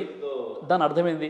మహేంద్ర అంటే గొప్ప దేవుడు, ఇంద్రుడు అంటే దేవతలకు రాజు సార్, దేవతలకు ప్రభువు, దేవతలకు రాజు. ఇంద్రుడు అంటే వర్షము, ఆ తర్వాత గాలులు, ఇవన్నీ కూడా ఆయన ఆధీనంలో. మీరు వచ్చేంత వరకు ఇంటర్వ్యూ అంతా ఒకటి అనుకున్నా, ఇప్పుడు నన్ను పెద్ద డౌట్లో పెట్టేశారు మీరు. దేవుడు అనేవాడు ఒకడు అని అంటే అది ఓన్లీ బైబుల్ ఖురాన్ ప్రకారమే అని నమ్ముతున్నాను. అవును, హిందూ ధర్మం ప్రకారంగా ఒకడు అని ఇంతవరకు మాకైతే అలా బోధించలేదు. ఒకవేళ బోధించుంటే నాకు తెలిసిలేదేమో, నేను క్షమాపణ కోరుతాను. ఇప్పుడు ఈ ఒక్కడు యేసు ప్రభు కాదంటున్నారు మీరు. ట్రూ. మొహమ్మద్ ప్రవక్త కాదు, మొహమ్మద్ ప్రవక్త కాదు, అల్లా కూడా కాదు, దర్గాలు కాదు, అల్లా కూడా కాదు సార్. అల్లా అంటే దేవుడు. మళ్ళీ నేను చెప్పింది చెప్పండి సార్. అదే మళ్ళీ యేసు ప్రభు వారు దేవుడా కాదా? కాదు, ఆయన ప్రవక్త. అల్లా దేవుడా కాదా? అల్లా అంటే దేవుడు. అల్లా అంటే దేవుడు, కానీ ఎవరు ఆ దేవుడు? మీరు దేవుడిని ఇంగ్లీష్లో ఏమంటారు? గాడ్ అంటున్నా నేను. అదే అల్లా అని అరబీలో, అదే దేవుణ్ణి అరబీలో అల్లా అంటారు. కానీ ఇప్పుడు అల్లా అంటే దేవుడు అంతే. అల్లా ఖచ్చితంగా అనాలని అల్లా చెప్పలేదు. అల్లా అనేది దేవుడే కాదు, అది మనం గాడ్ అని పిలుచుకుంటున్నాం, లేకపోతే భగవంతుడు అని పిలుస్తున్నాం, వాళ్ళు అల్లా అని పిలుస్తున్నారు. అల్లా అనే పదానికి ఏ రకమైన ప్రాముఖ్యత లేదు అనేది తేల్చేశారు మీరు. లేదు, అలా చెప్పలేదు. నేను చెప్తున్నాను ప్రాముఖ్యత ఏందో నేను చెప్తున్నాను. ఇప్పుడు మనం దేవుడు అనగానే మీరు 10 సార్లు అడిగారు ఏ దేవుడు అన్నారు. అంటే దేవుడు, దేవి, దేవత, దేవుళ్ళు అయిపోయిందా? గాడ్, గాడ్స్, గాడెస్ ఇక్కడ అయిపోయింది. కానీ అల్లా అంటే ఏ అల్లా అని చెప్పలేదు. చెప్పరు మీరు. కాబట్టి మేము అల్లా అని అంటాము. అల్లా అంటే దేవుడు అంతే. కాబట్టి ఇప్పుడు అల్లా అంటే సార్, ఏ అల్లా ఈ ప్రస్తావన ఎందుకు వచ్చింది? అల్లా అనేది ఏ అల్లా నేను ఎప్పుడు అడగలేదు. కారణం ఏంటంటే అది గొప్పతనం. అల్లా అంటే దేవుడు కాదు అనేది క్లియర్. ఆ పేరులో గొప్పతనం అది. మీరు అన్నారు కదా అల్లా అంటే అల్లా అంటే దేవుడు కాదు అనేది క్లియర్. అవును, క్లియరా? అల్లా దేవుడు కాదు, అది కాదు. మనం పిలుచుకోవడానికి అరబిక్ వాళ్ళు వాళ్ళ యూజ్ ఉన్నారు కాబట్టి వాళ్ళు అల్లా అని అనుకున్నారు. అల్లా అంటే దేవుడు, అల్లా అంటే దేవుడు. దేవుడు దేవుడు అంటే తెలుగులో పిలుచుకుంటున్నటువంటి పదం. అవును. సో అల్లా అనే పదానికి ఏ రకమైన ఇంపార్టెన్స్ మీరు ఇవ్వలేదు. దట్ ఈస్ క్లియర్ అంటున్నాను. ఇప్పుడు మీరు అల్లా అని మీరు గూగుల్లో సెర్చ్ చేస్తే ఏమొస్తుంది? ఓకే, ఏదో గాడ్ అని వస్తుంది, అయిపోయింది. లేదు ఆరాధనకి అరుడు అని తెలుగు చెప్తుంది అంటున్నాను. ఆల్మిటీ గాడ్ అంటే ఏంది అర్థం? అంటే అరుడు ఎవరు? అల్లా కాదు ఇప్పుడు మీ దృష్టిలో సృష్టికర్త. దాని ఆ సృష్టికర్త ఎవరు? అదే సార్, ఇప్పుడు సర్వేశ్వరుడు అన్నాను. ఇప్పుడు నేను చెప్పే విషయం ఏంటంటే ఎవరు ఎవరు ఎవరు ఎవరు అంటే ఎవరు కాదు. దాని ప్రకారంగా నేను చెప్పే విషయం ఏంటంటే దేవుడు సృష్టికర్త అని చెప్పడానికి వ్యూవర్స్ కన్ఫ్యూజ్ అవ్వకుండా నేను ఒక క్వశ్చన్ సూటిగా అడుగుతాను సార్. యేసు ప్రభుల వారు దేవుడా కాదా? యేసు ప్రభు వాళ్ళు దేవుడు కాదా? యెహోవా దేవుడా కాదా? యెహోవా అన్నది హెబ్రూ పరిభాష. లేదు మనం ఎస్ నోనో మాట్లాడదాం, కన్ఫ్యూజన్ అవుతుంది. యెహోవా అంటే దేవుడు. దేవుడు దేవుడు దేవుడు కాదు. మరి మళ్ళీ ఇప్పుడు దేవుడు కాదు అని అంటే దేవుడు లేడు కదా మీ దృష్టిలో. మళ్ళీ యెహోవా దేవుడు ఎట్లా అయ్యాడు? అంటే మీరు కొద్దిగా నన్ను కన్ఫ్యూజన్ చేస్తారు. కన్ఫ్యూజన్ ఏం చేయట్లేదు. ఒక నిమిషం, ఇంకో విషయం, రాముడు దేవుడా కాదా? రాముడు దేవుడు కాదు, పుణ్యపురుషుడు. పుణ్యపురుషుడు. మళ్ళీ నెక్స్ట్ అవతారం ఏంటైంది ఎవరిది? రాముడు నెక్స్ట్ అవతారం ఏంటి? రాముడి నెక్స్ట్ అవతారం నవ అవతారాలు ఏంటి సార్? ఇప్పుడు దశావతారాలు ఉన్నాయి, నవావతారాలు కాదు. లేదు, 9వ అవతారం 10వ అవతారం కల్కి రూపంలో వస్తాడు అని చెప్పేసి అని అన్నాను. కలికి సబ్జెక్ట్ వేరు. మీ దృష్టిలో ఇప్పుడు యెహోవా దేవుడు అయ్యాడు అంతేనా? నేను ఏం చెప్తున్నానంటే ఒక విషయం మీరు అర్థం చేసుకోండి సార్. ఒక విషయం ఏంటంటే మొహమ్మద్ ప్రవక్త దేవుడా కాదా? సార్ నా లైన్ ట్రాక్ మీరు మిస్ చేయండి. చెప్పండి. యేసు ప్రభుల వారు దేవుడా కాదా? యేసు ప్రభు దేవుడు కాదు, ఆయన రైట్, మనకు అంతే చాలు సార్. తర్వాత మీరు డెఫినేషన్ ఇద్దరు కానీ యేసు ప్రభుల వారు దేవుడు కాదు అని అన్నారు. యెహోవా దేవుడా కాదా? దేవుడు. అల్లా దేవుడా కాదా? దేవుని పేరు అల్లా. రైట్. ఇస్లాం సోదరులు పాటించే దేవుడు ఎవరు? ఇస్లాం సోదరులు పాటించే దేవుడు అంటే ఖురాన్ ప్రకారంగా వాళ్ళు ఆ భాష ఏదైతే ఎందుకు చెప్పలేకపోతున్నారు? అది అల్లా అంటున్నాను కదా. మళ్ళీ అల్లా దేవుడు కాదు అని అంటారు, మళ్ళీ అల్లా దేవుడు అని అంటారు. ఎందుకు కన్ఫ్యూజ్ చేస్తున్నారు సార్ మమ్మల్ని? చిన్న విషయం ఏంటంటే మీరు ఇక్కడ అర్థం చేసుకోవాలి. సరే, రాముడు దేవుడా కాదా? ఇక్కడ మళ్ళీ రాముడు దేవుడు కాదు, సాయిబాబా దేవుడు కాదు, శ్రీకృష్ణ వారు కూడా దేవుడు కాదు. వీళ్ళందరూ కూడా పుణ్యపురుషులు, మహనీయులు, మహానుభావులు. బైబుల్లో ఉన్న దేవుడు ఎవరు? ఇప్పుడు నేను అదే అంటున్నాను కదా, బైబుల్లో ఉన్న దేవుడు. ఇప్పుడు ఒక విషయం చెప్తాను, క్రిస్టియన్ సోదరులంతా పాటించేటువంటి దేవుడు ఎవరు? అదే ఇప్పుడు ఒక విషయం చెప్తున్నాను మీకు. ఒక విషయం మీరు అర్థం చేసుకోవాలి. ముందు మిమ్మల్ని దేవుడు అనగానే దేవుని నమ్మండి అంటే మీరు ఏమంటారు? ఏ దేవుడు అన్నారు మీరు. అంటే మన గ్రంథాలలో ఉన్న విషయాన్ని పండితులు ఆ విధంగా తారుమారు చేశారు. ఎందుకు? చతుర్వేదాల్లో. వినండి, ఋగ్వేదం, యజుర్వేదం, సామవేదం, అథర్వణ వేదం, ఈ 4 వేదాల్లో కూడా దేవ ఏకహ నా ద్వితీయ తస్తుహ అన్న పదాలు చాలా స్పష్టంగా ఉన్నాయి. దేవుడు ఒక్కడే అని ఉందన్నమాట. దేవుడు ఒక్కడే అన్నప్పుడు మళ్ళీ ఏ దేవుడు ఏ దేవుడు ఏ దేవుడు అన్న విషయం ఎందుకు వస్తుందంటే ఆ దేవుని యొక్క గుణనామాలు కొన్ని ఉన్నాయి. ఆ ఇప్పుడు ఖాలిక్ అంటే సృష్టికర్త, మాలిక్ అంటే యజమాని, రెహమాన్ అంటే కరుణామయుడు, రహీం అంటే రైట్. సిరాజ్ భాయ్ గారు మీరు సూటిగా చెప్పింది ఏంటంటే దేవుడు అనేవాడు హిందూస్కి లేరు, క్రిస్టియన్స్కి లేరు, ముస్లింకి లేదు అనేది ఒక్కటే స్పష్టంగా చెప్పారు. అల్లా దేవుడు కాదు అని మీరు ఒప్పుకున్నారు అని అంటున్నాను. నేను ఒప్పుకోలేదు అంటున్నాను.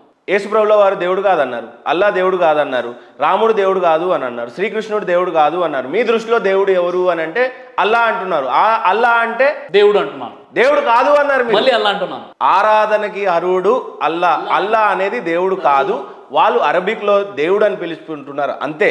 తెలుగులో నేను గాడ్ అని పిలవట్లేదు, దేవుడు అని పిలుస్తున్నా. ఇంగ్లీష్లో గాడ్ అని అంటున్నారు.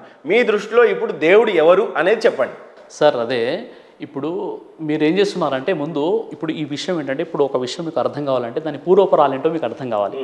అర్థం కాకుండా ఒక సింపుల్గా ఇది అడిగి చెప్పేసి దాని అర్థం ఏంటంటే అది కాదు. లేదు, మీరు చెప్పండి. మీ దృష్టిలో ఇప్పుడు దేవుడు ఎవరిని ఎస్టాబ్లిష్ చేద్దాం అనుకుంటున్నారు మీరు? ఈరోజు సిగ్నేచర్ స్టూడియోస్లో సిరాజ్ గారు ఏ దేవుడిని ఎస్టాబ్లిష్ చేస్తారు? ఇప్పుడు ఆ దేవుడే మనలందరినీ కూడా పుట్టించినండి, అంతే కదా. మనము దేవుడు మనుషుల్ని సృష్టిస్తే మనిషి ఏం చేశాడు? దేవుణ్ణి సృష్టించాడు, దేవుణ్ణి పుట్టించాడు. కాబట్టి చాలా మంది దేవి దేవతలు వచ్చేసారు. నేను చెప్పే విషయం మీరు ఎవరిని పుట్టించారు? మీరు ఏ దేవుడిని పుట్టించారు? మానవులు చెప్తున్నాను, ఎవరైతే చేశారు. మీరు మానవులే కదా, మీరు ఏ దేవుడిని పుట్టించారు? ఒక చిన్న విషయం చెప్తాను వినండి. ఆ విషయం ఏంటంటే ఇప్పుడు ఖురాను గ్రంథం ఉంది, అరబీ భాషలో ఉంది కదా. అరబీ భాషలో మీరు మొట్టమొదటి అధ్యాయం ఏంటి? సూరే ఫాతిహా, అల్హమ్దులిల్లాహి రబ్బిల్ ఆలమీన్ అని ఉంటుంది అనమాట. దాని అర్థం ఏంటి? సమస్త స్తుతులకు స్తోత్రాలకు అర్హుడు అల్లాహ్ అని అక్కడ ఉంటుంది.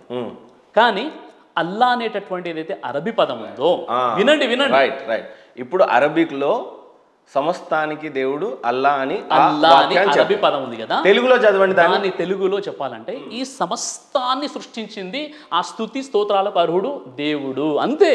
మరి అక్కడ అల్లా ఇక్కడ దేవుడు అని ఎలా మార్చేశారు? అరబీ భాష కదా, అంటే తర్జుమా కూడా సరిగ్గా చేయడం రాలేదా ఖురాన్ కదా, అది తెలుగులో ట్రాన్స్లేషన్ అది. మరి మీరు దేవుడు అనండి కదా, సర్వేశ్వరుడు అనండి కదా, మరి అంతంత పెద్ద మైక్ లో అల్లాని నమ్మండి అని ఎందుకు మీరు అందరినీ సర్వేశ్వరుడు అంటే నాకు తెలిసి సిరాజ్ గారు హిందూ ముస్లిం క్రిస్టియన్ని మీరు ఏనాడు కలవనివ్వడు. ఎవరు? స్పష్టమా కాదా? హిందూ ముస్లిం సిరాజ్ గారు హిందూ ముస్లిం క్రిస్టియన్ని ఏ రోజు కలవనివ్వరు.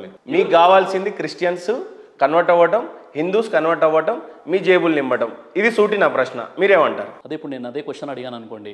సిగ్నేచర్ స్టూడియో మహేందర్ గారు మొత్తం హిందూ ముస్లిం క్రైస్తవుని పండితులు అందరినీ కూర్చోబెట్టి గొడవలు పెట్టేసి ఆయన వ్యూస్ పెంచుకుంటారు అంటే రైట్, నేను ఒప్పుకుంటున్నా, అదే ఓకే.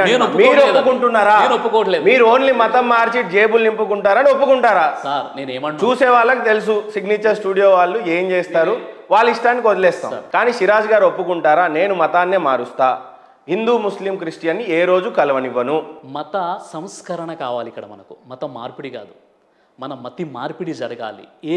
ఏ మత మార్పిడి? ఏ దేవుణ్ణి నమ్ముకొని మార్పిడి జరగాలి? సార్ దేవుణ్ణి ఎవరో ఒక దేవుని నమ్ముకోవాల్సిన అవసరం లేదు సార్. ఇక్కడ నాకు విచిత్రం ఏంటంటే మీ దేవుడి పేరు నేను ఖచ్చితంగా అల్లానే చెప్తానని కూర్చుంటారేమో అనుకున్నా. ఈరోజు అల్లా అనేది కాదు అని తేలిపోయింది. అట్లానే కాదని చెప్పట్లేదు, మీకు చెప్పే విషయం ఏంటంటే సార్ ఇక్కడ భాషాపరంగా ఇప్పుడు ఇక్కడ ఇది వాటర్ ఉంది, మీరు మంచినీళ్ళు అంటున్నారు, నేను పానీ అంటున్నాను, మన ఇద్దరి మధ్య ఇప్పుడు గొడవ.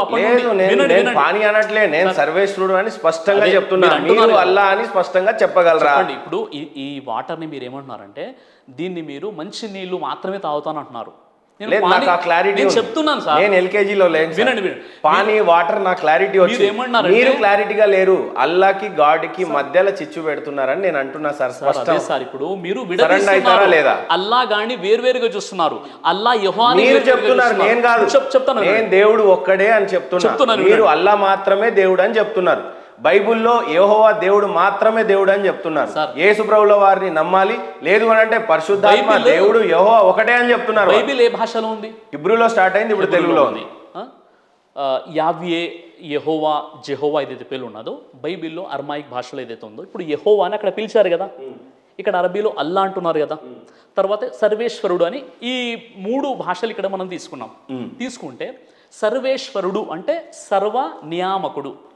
భగవద్గీత 10వ 3 ఏముంది? యో మామజమనాదిం చవేతి లోక మహేశ్వరం అసమూఢ సమర్థేషు సర్వ పాపై ప్రముచ్యతే. ఎవడు నన్ను పుట్టుక లేనివానిగా అనాది రూపునిగా సమస్త లోకములకు నియామకునిగా తెలుసుకున్నాడు, అట్టివాడు సర్వ పాపం నుండి లెస్సగా వేడబడుచున్నాడు. అంటే ఇక్కడ దేవుడు అంటే పుట్టుక లేనివాడు, అంతేనా? ఇక్కడ ఖురాన్ ఏమంటుంది? లం యలిద్ వలం యూలద్. దేవుడు అంటే పుట్టుక లేనివాడు, పుట్టించేవాడు. ఇక్కడ బైబిల్ సంఖ్యాకాండం అంటుంది దేవుడు అంటే పుట్టుక లేనివాడు అని. కాబట్టి పుట్టుక లేనివాడు ఒక విషయం. రెండో విషయం ఏంటి? దేవుడు అంటే మరణాన్ని ఇచ్చేవాడే కానీ మరణించేవాడు. స్పష్టంగా చెప్పేది కూడా అదే, సృష్టికర్త ఒక్కడే ఉన్నాడు, ఆయన్నే మనం ఆరాధించాలి, అది హిందూ ముస్లిం క్రిస్టియన్ ఎవరైనా. కానీ కేవలం అల్లా అని మాత్రమే మీరు బోధిస్తున్నారు, ఇది నిజం. నేను బోధిస్తున్నాను కదా, నేను చెప్తున్నాను కదండి, నేను చెప్పేది ఏంటంటే ఎర్లీ మార్నింగ్ ఒక హజా వినిపిస్తుంది కదా, అజాన్ వినిపిస్తుంది. ఆ హజాలో ఏమని వస్తుంది? అల్లాహు అక్బర్, లా ఇల్లల్లా ఇలా అల్లా అనేదో ఉంటుంది, నాకు అంత స్పష్టంగా రాదు. దీనికి అర్థం చెప్పండి, ముందు మీరు చదవండి దాన్ని. అల్లాహు అక్బర్, అల్లాహు అక్బర్ అంటే మానవుల్ని పుట్టించినటువంటి దేవుడు అల్లా అందరికంటే గొప్పవాడు. హయ్యాల్ అస్సలా అంటే మీరు ప్రార్థన వైపునకు రండి. చెప్పడం రాలే, నేను మళ్ళీ చెప్తా. హయ్యాల్ అల్ఫలా అంటే సాఫల్యం వైపునకు రండి అని. లా ఇల్లల్హా, లా ఇలహా ఇల్లల్లా, దీనికి అర్థం చెప్పండి చాలు. మీరు నేను స్పష్టంగా చదవలేదు కాబట్టి మీరు స్పష్టంగా లా ఇలాహా ఇల్లల్లా, దీని మీనింగ్ చెప్పండి చాలు. లా ఇలాహా ఇల్లల్లా అంటే అర్థం ఏంటంటే సృష్టికర్తైనటువంటి దేవుడు మాత్రమే ఆరాధనకు అర్హుడు, దీని అర్థం అండి. అల్లా అని లేదు లాస్ట్. అదే అంటున్నాను కదండి, అరబీలో తెలుగులో ట్రాన్స్లేషన్ చేస్తే మళ్ళీ మీరు ఎందుకో దాచుకుంటున్నారు. నేను ఒక విషయం చెప్తాను, ఏ ఫండింగ్ కోసం తలంచకండి. సార్ ఒక విషయం, ఏ మనుషుల కోసం తలొక్కండి, ఒక విషయం చెప్తాను. ధర్మం పక్షాన నిలబడండి. ఈ రోజు ఖచ్చితంగా దేవుడు మీ పక్షాన నిలబడతాడు. ఆ మీనింగ్ కి అర్థం దాచేశారు మీరు. సార్ దాచేయడం ఏంటండి? ఇప్పుడు మీరు నా మాట వినాలి కదా, వినండి. సృష్టికర్త దేవుడు ఒక్కడే ఉన్నాడు, ఆయన పేరు అల్లా, ఆయన తప్ప వేరొక దేవుడిని మీరు ప్రార్థించ ఆరాధించడానికి వీలు లేదు. పొద్దున్నే హజా వినిపిస్తుంది హిందూ సోదరులకు, ముస్లిం సోదరులకు. లేకపోతే చాలా మందికి హజాన్ గురించి తెలియదు. ఒక విషయం చెప్తాను. పొద్దున్నే మీరు మైక్ లో పెట్టి చెప్తారు అల్లా అనే దేవుడు ఒక్కడే ఉన్నాడు, ఈయన తప్ప ఇంకొక దేవుడు లేడు మీకు వేరొకడు అని చెప్తున్నాడు. దీన్ని మత మార్పిడి పొద్దున్నుంచే స్టార్ట్ అవుతుంది అనేది నేను అంటాను. మీరు కూడా అదే ఫాలో అవుతున్నారు అని చెప్తాను. మీరు ఏం చెప్పారు నాకు, లా ఇలాహ ఇల్లల్లా అంటే దాన్ని తర్జుమా చేయండి అని చెప్పాను. పూర్తి సెంటెన్స్ చేయాలా లేక మీకు ఏదైతే కావాలో అది నేను ట్రాన్స్లేషన్ చేయాలా? ఫస్ట్ ఈ సెంటెన్స్ చెప్పిన తర్వాత పూర్తిగా చెప్పాలి కదా. అయితే ఏంటంటే లా ఇలాహ ఇల్లల్లా అన్నది ఏ భాష? అరబీ భాష. దాన్ని తెలుగులో ట్రాన్స్లేషన్ చేస్తే ఆరాధనకు ఆ ఒక్క దేవుడు తప్ప మరొకడు పూజ్యుడు కాదు అని దాని అర్థం ట్రాన్స్లేషన్ చేస్తే వస్తుంది. మీరేమంటున్నారంటే మొత్తం వినండి సార్, మీరేమంటున్నారంటే మీ బైబిల్ మీరు వినండి ముందు మీరు వినాలి కదా. మీ ఖురాన్ లో ఇప్పుడు అదే రాస్తుంది, మీరు వినండి. అదే ఉందండి, నేను అదే ఖురాన్ తీసుకొచ్చి తప్పు చేశారు. మీరు తెలివిగా ఖురాన్ తీసుకురాలేదు. దీనికి మీరు ఏమంటారు? ఇప్పుడు మీరు కొన్ని ఖురాన్ వాక్యాలు, ఇన్ని పుస్తకాలు మోసిన మీరు ఖురాన్ ఎందుకు మోయలేదు ఈ రోజు? ఇప్పుడు ఒక విషయం చెప్తాను వినండి. అని మీ దగ్గర అన్ని మొత్తం స్కాలర్ తో డిబేట్ పెడుతున్నారు కాబట్టి ఇక్కడ మీ దగ్గర గ్రంథాలు ఉన్నాయి. మరి అన్ని పుస్తకాలు మోసిన మీరు ఖురాన్ ఎందుకు మోయలేదు? నేను చెప్తాను. ఖురాన్ నాకు తెలిసినంత వరకు నా జ్ఞానంలో ఉంది. నేను మీకు చెప్పే విషయం ఏంటంటే మీరు ఏదైతే విషయం అడిగారో దాన్ని నేను పూర్తిగా ట్రాన్స్లేషన్ చేస్తే ఆ పదం వస్తుందని మీకు చెప్తున్నాను. లా ఇలాహ ఇల్లల్లా అంటే ఏంటి? ఆరాధనకు ఒక్క సృష్టికర్త తప్ప మరొక పూజ్యుడు లేడు అని దాని అర్థం వస్తుంది. పూర్తిగా ట్రాన్స్లేషన్ చేస్తే చేశారు సిరాజ్ గారు. మీరు చెప్పండి మళ్ళీ. వాటికి అర్థం మార్చేశారు. అలా మీరు అనుకుంటున్నారు. అది ఖురాన్ లో నిజంగా తెలుగు ఖురాన్ లో అలా రాసుందా? సార్ మీరు అనుకోవడానికి కూడా కొన్ని రీజన్స్ ఉన్నాయి. అనుకోవడానికి రీజన్స్ ఏమున్నాయంటే ఈరోజు ముస్లిం సమాజం ఎలా ఉందంటే అల్లా అంటే మా దేవుడు మాత్రమే, అల్లానే మేము అనాలి అని. ఖురాన్ ఎప్పుడైతే అవతరించిందో మొట్టమొదటి వాక్యం అల్లాని అవతరించలేదు. ఇఖ్రా బిస్మి రబ్బికల్లదీ ఖలక్, పఠించు సర్వాన్ని సృష్టించిన నీ ప్రభు పేరుతో. ఖురాన్ రావడమే అల్లా అన్న పేరు చెప్పలేదు. ఇప్పుడు నేను ప్రభు అని తీసుకొని యేసు ప్రభువు వారే దేవుడు అని మీలాగా చెప్పలేను కదా, కన్ఫ్యూజ్ చేయలేను కదా సార్. ఇలా అడుక్కుంటూ పోతే ప్రతిదానికి ఒక మీనింగ్ తీయొచ్చు మనం. ఇప్పుడు రాజులు ఇప్పుడు మహేశ్వర్ అన్న పేరు పెట్టుకున్నంత మాత్రాన మీరు ఈశ్వర్ అవ్వలేదు. మీరు పేరు పెట్టుకున్నారు మహేశ్వర్ అంటే మీ తెలుగులో ట్రాన్స్లేట్ చేస్తుంది గొప్ప దేవుడు అని వస్తుంది. ఇప్పుడు ఇంద్రుడు పేరు మీరు పెట్టుకున్నందుకు ఇంద్రుడు అవ్వలేదు.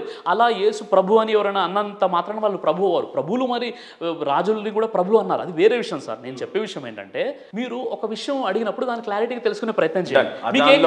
వినండి పూర్తిగా మీరే చెప్పండి, మీరే ట్రాన్స్లేట్ చేయండి. లాస్ట్ లో నేను మాట్లాడతాను. ఇప్పుడు నేను చెప్పే విషయం ఏంటంటే ఇక్కడ అల్లా అనేటటువంటి పదం ఏదైతే ఉందో అది అరబ్బీలో వాడబడినటువంటి పదం కదా. దాని తెలుగులో ట్రాన్స్లేషన్ గూగుల్లో మీరు ట్రాన్స్లేట్ చేస్తే ఆల్మైటీ గాడ్ అని వస్తుంది. తెలుగులో చెప్పాలంటే ఆరాధనకు అర్హుడు అని వస్తుంది. అంటే దాని అర్థం అదే. ఇప్పుడు ఒక పదాన్ని మనం అర్హుడు అని రాయలేదు ఖురాన్లో, అట్లా రాయలేదు ఎందుకు ఎక్కడ తెలుగులో సార్? ఫుట్నో ఇప్పుడు ఎక్కడైతే సరే హజాన్ లో ఏదైతే వర్స్ వస్తుంది ఎర్లీ మార్నింగ్, అది ఖురాన్ లో రాసుందా తెలుగులో? అది మొత్తం అది హదీస్ లో ఉంటుంది. అజాన్ ఇలా ఇవ్వండి ఇలా అని ఉండదు అనమాట. ఇప్పుడు ఖురాన్ లో బట్ ఏదేమైనా దాని యొక్క కాంటెక్స్ట్ అక్కడ రాయబడి ఉందా? నేను చెప్తున్నాను. ముందు ఏదైతే మీరు అడిగారో మొట్టమొదటిగా ఖురాన్ ఏదైతే అవతరించిందో అక్కడ సర్వాన్ని సృష్టించిన నీ ప్రభు పేరుతో అవతరించింది. నా ప్రశ్న హజాన్ లో వచ్చేటువంటి వర్స్ల మీద ఉంది. దయచేసి అటు ఇటు వెళ్లకుండా దీని మీద స్పష్టంగా చెప్పండి. అజాన్ యొక్క తర్జుమా మీరు ఫస్ట్ క్లియర్ గా చదవండి హజాన్. దాని తర్వాత ఆన్సర్ స్పష్టంగా తూచ తప్పకుండా తెలుగులో ఏం రాస్తుందో అదే చెప్పేయండి. మాట్లాడదాం. మీరు పక్కనే మస్జిద్ ఉంది, మీరు అజాన్ వింటున్నారు. మీకు అజాన్ అంటే మీకు భయపడ లేదా?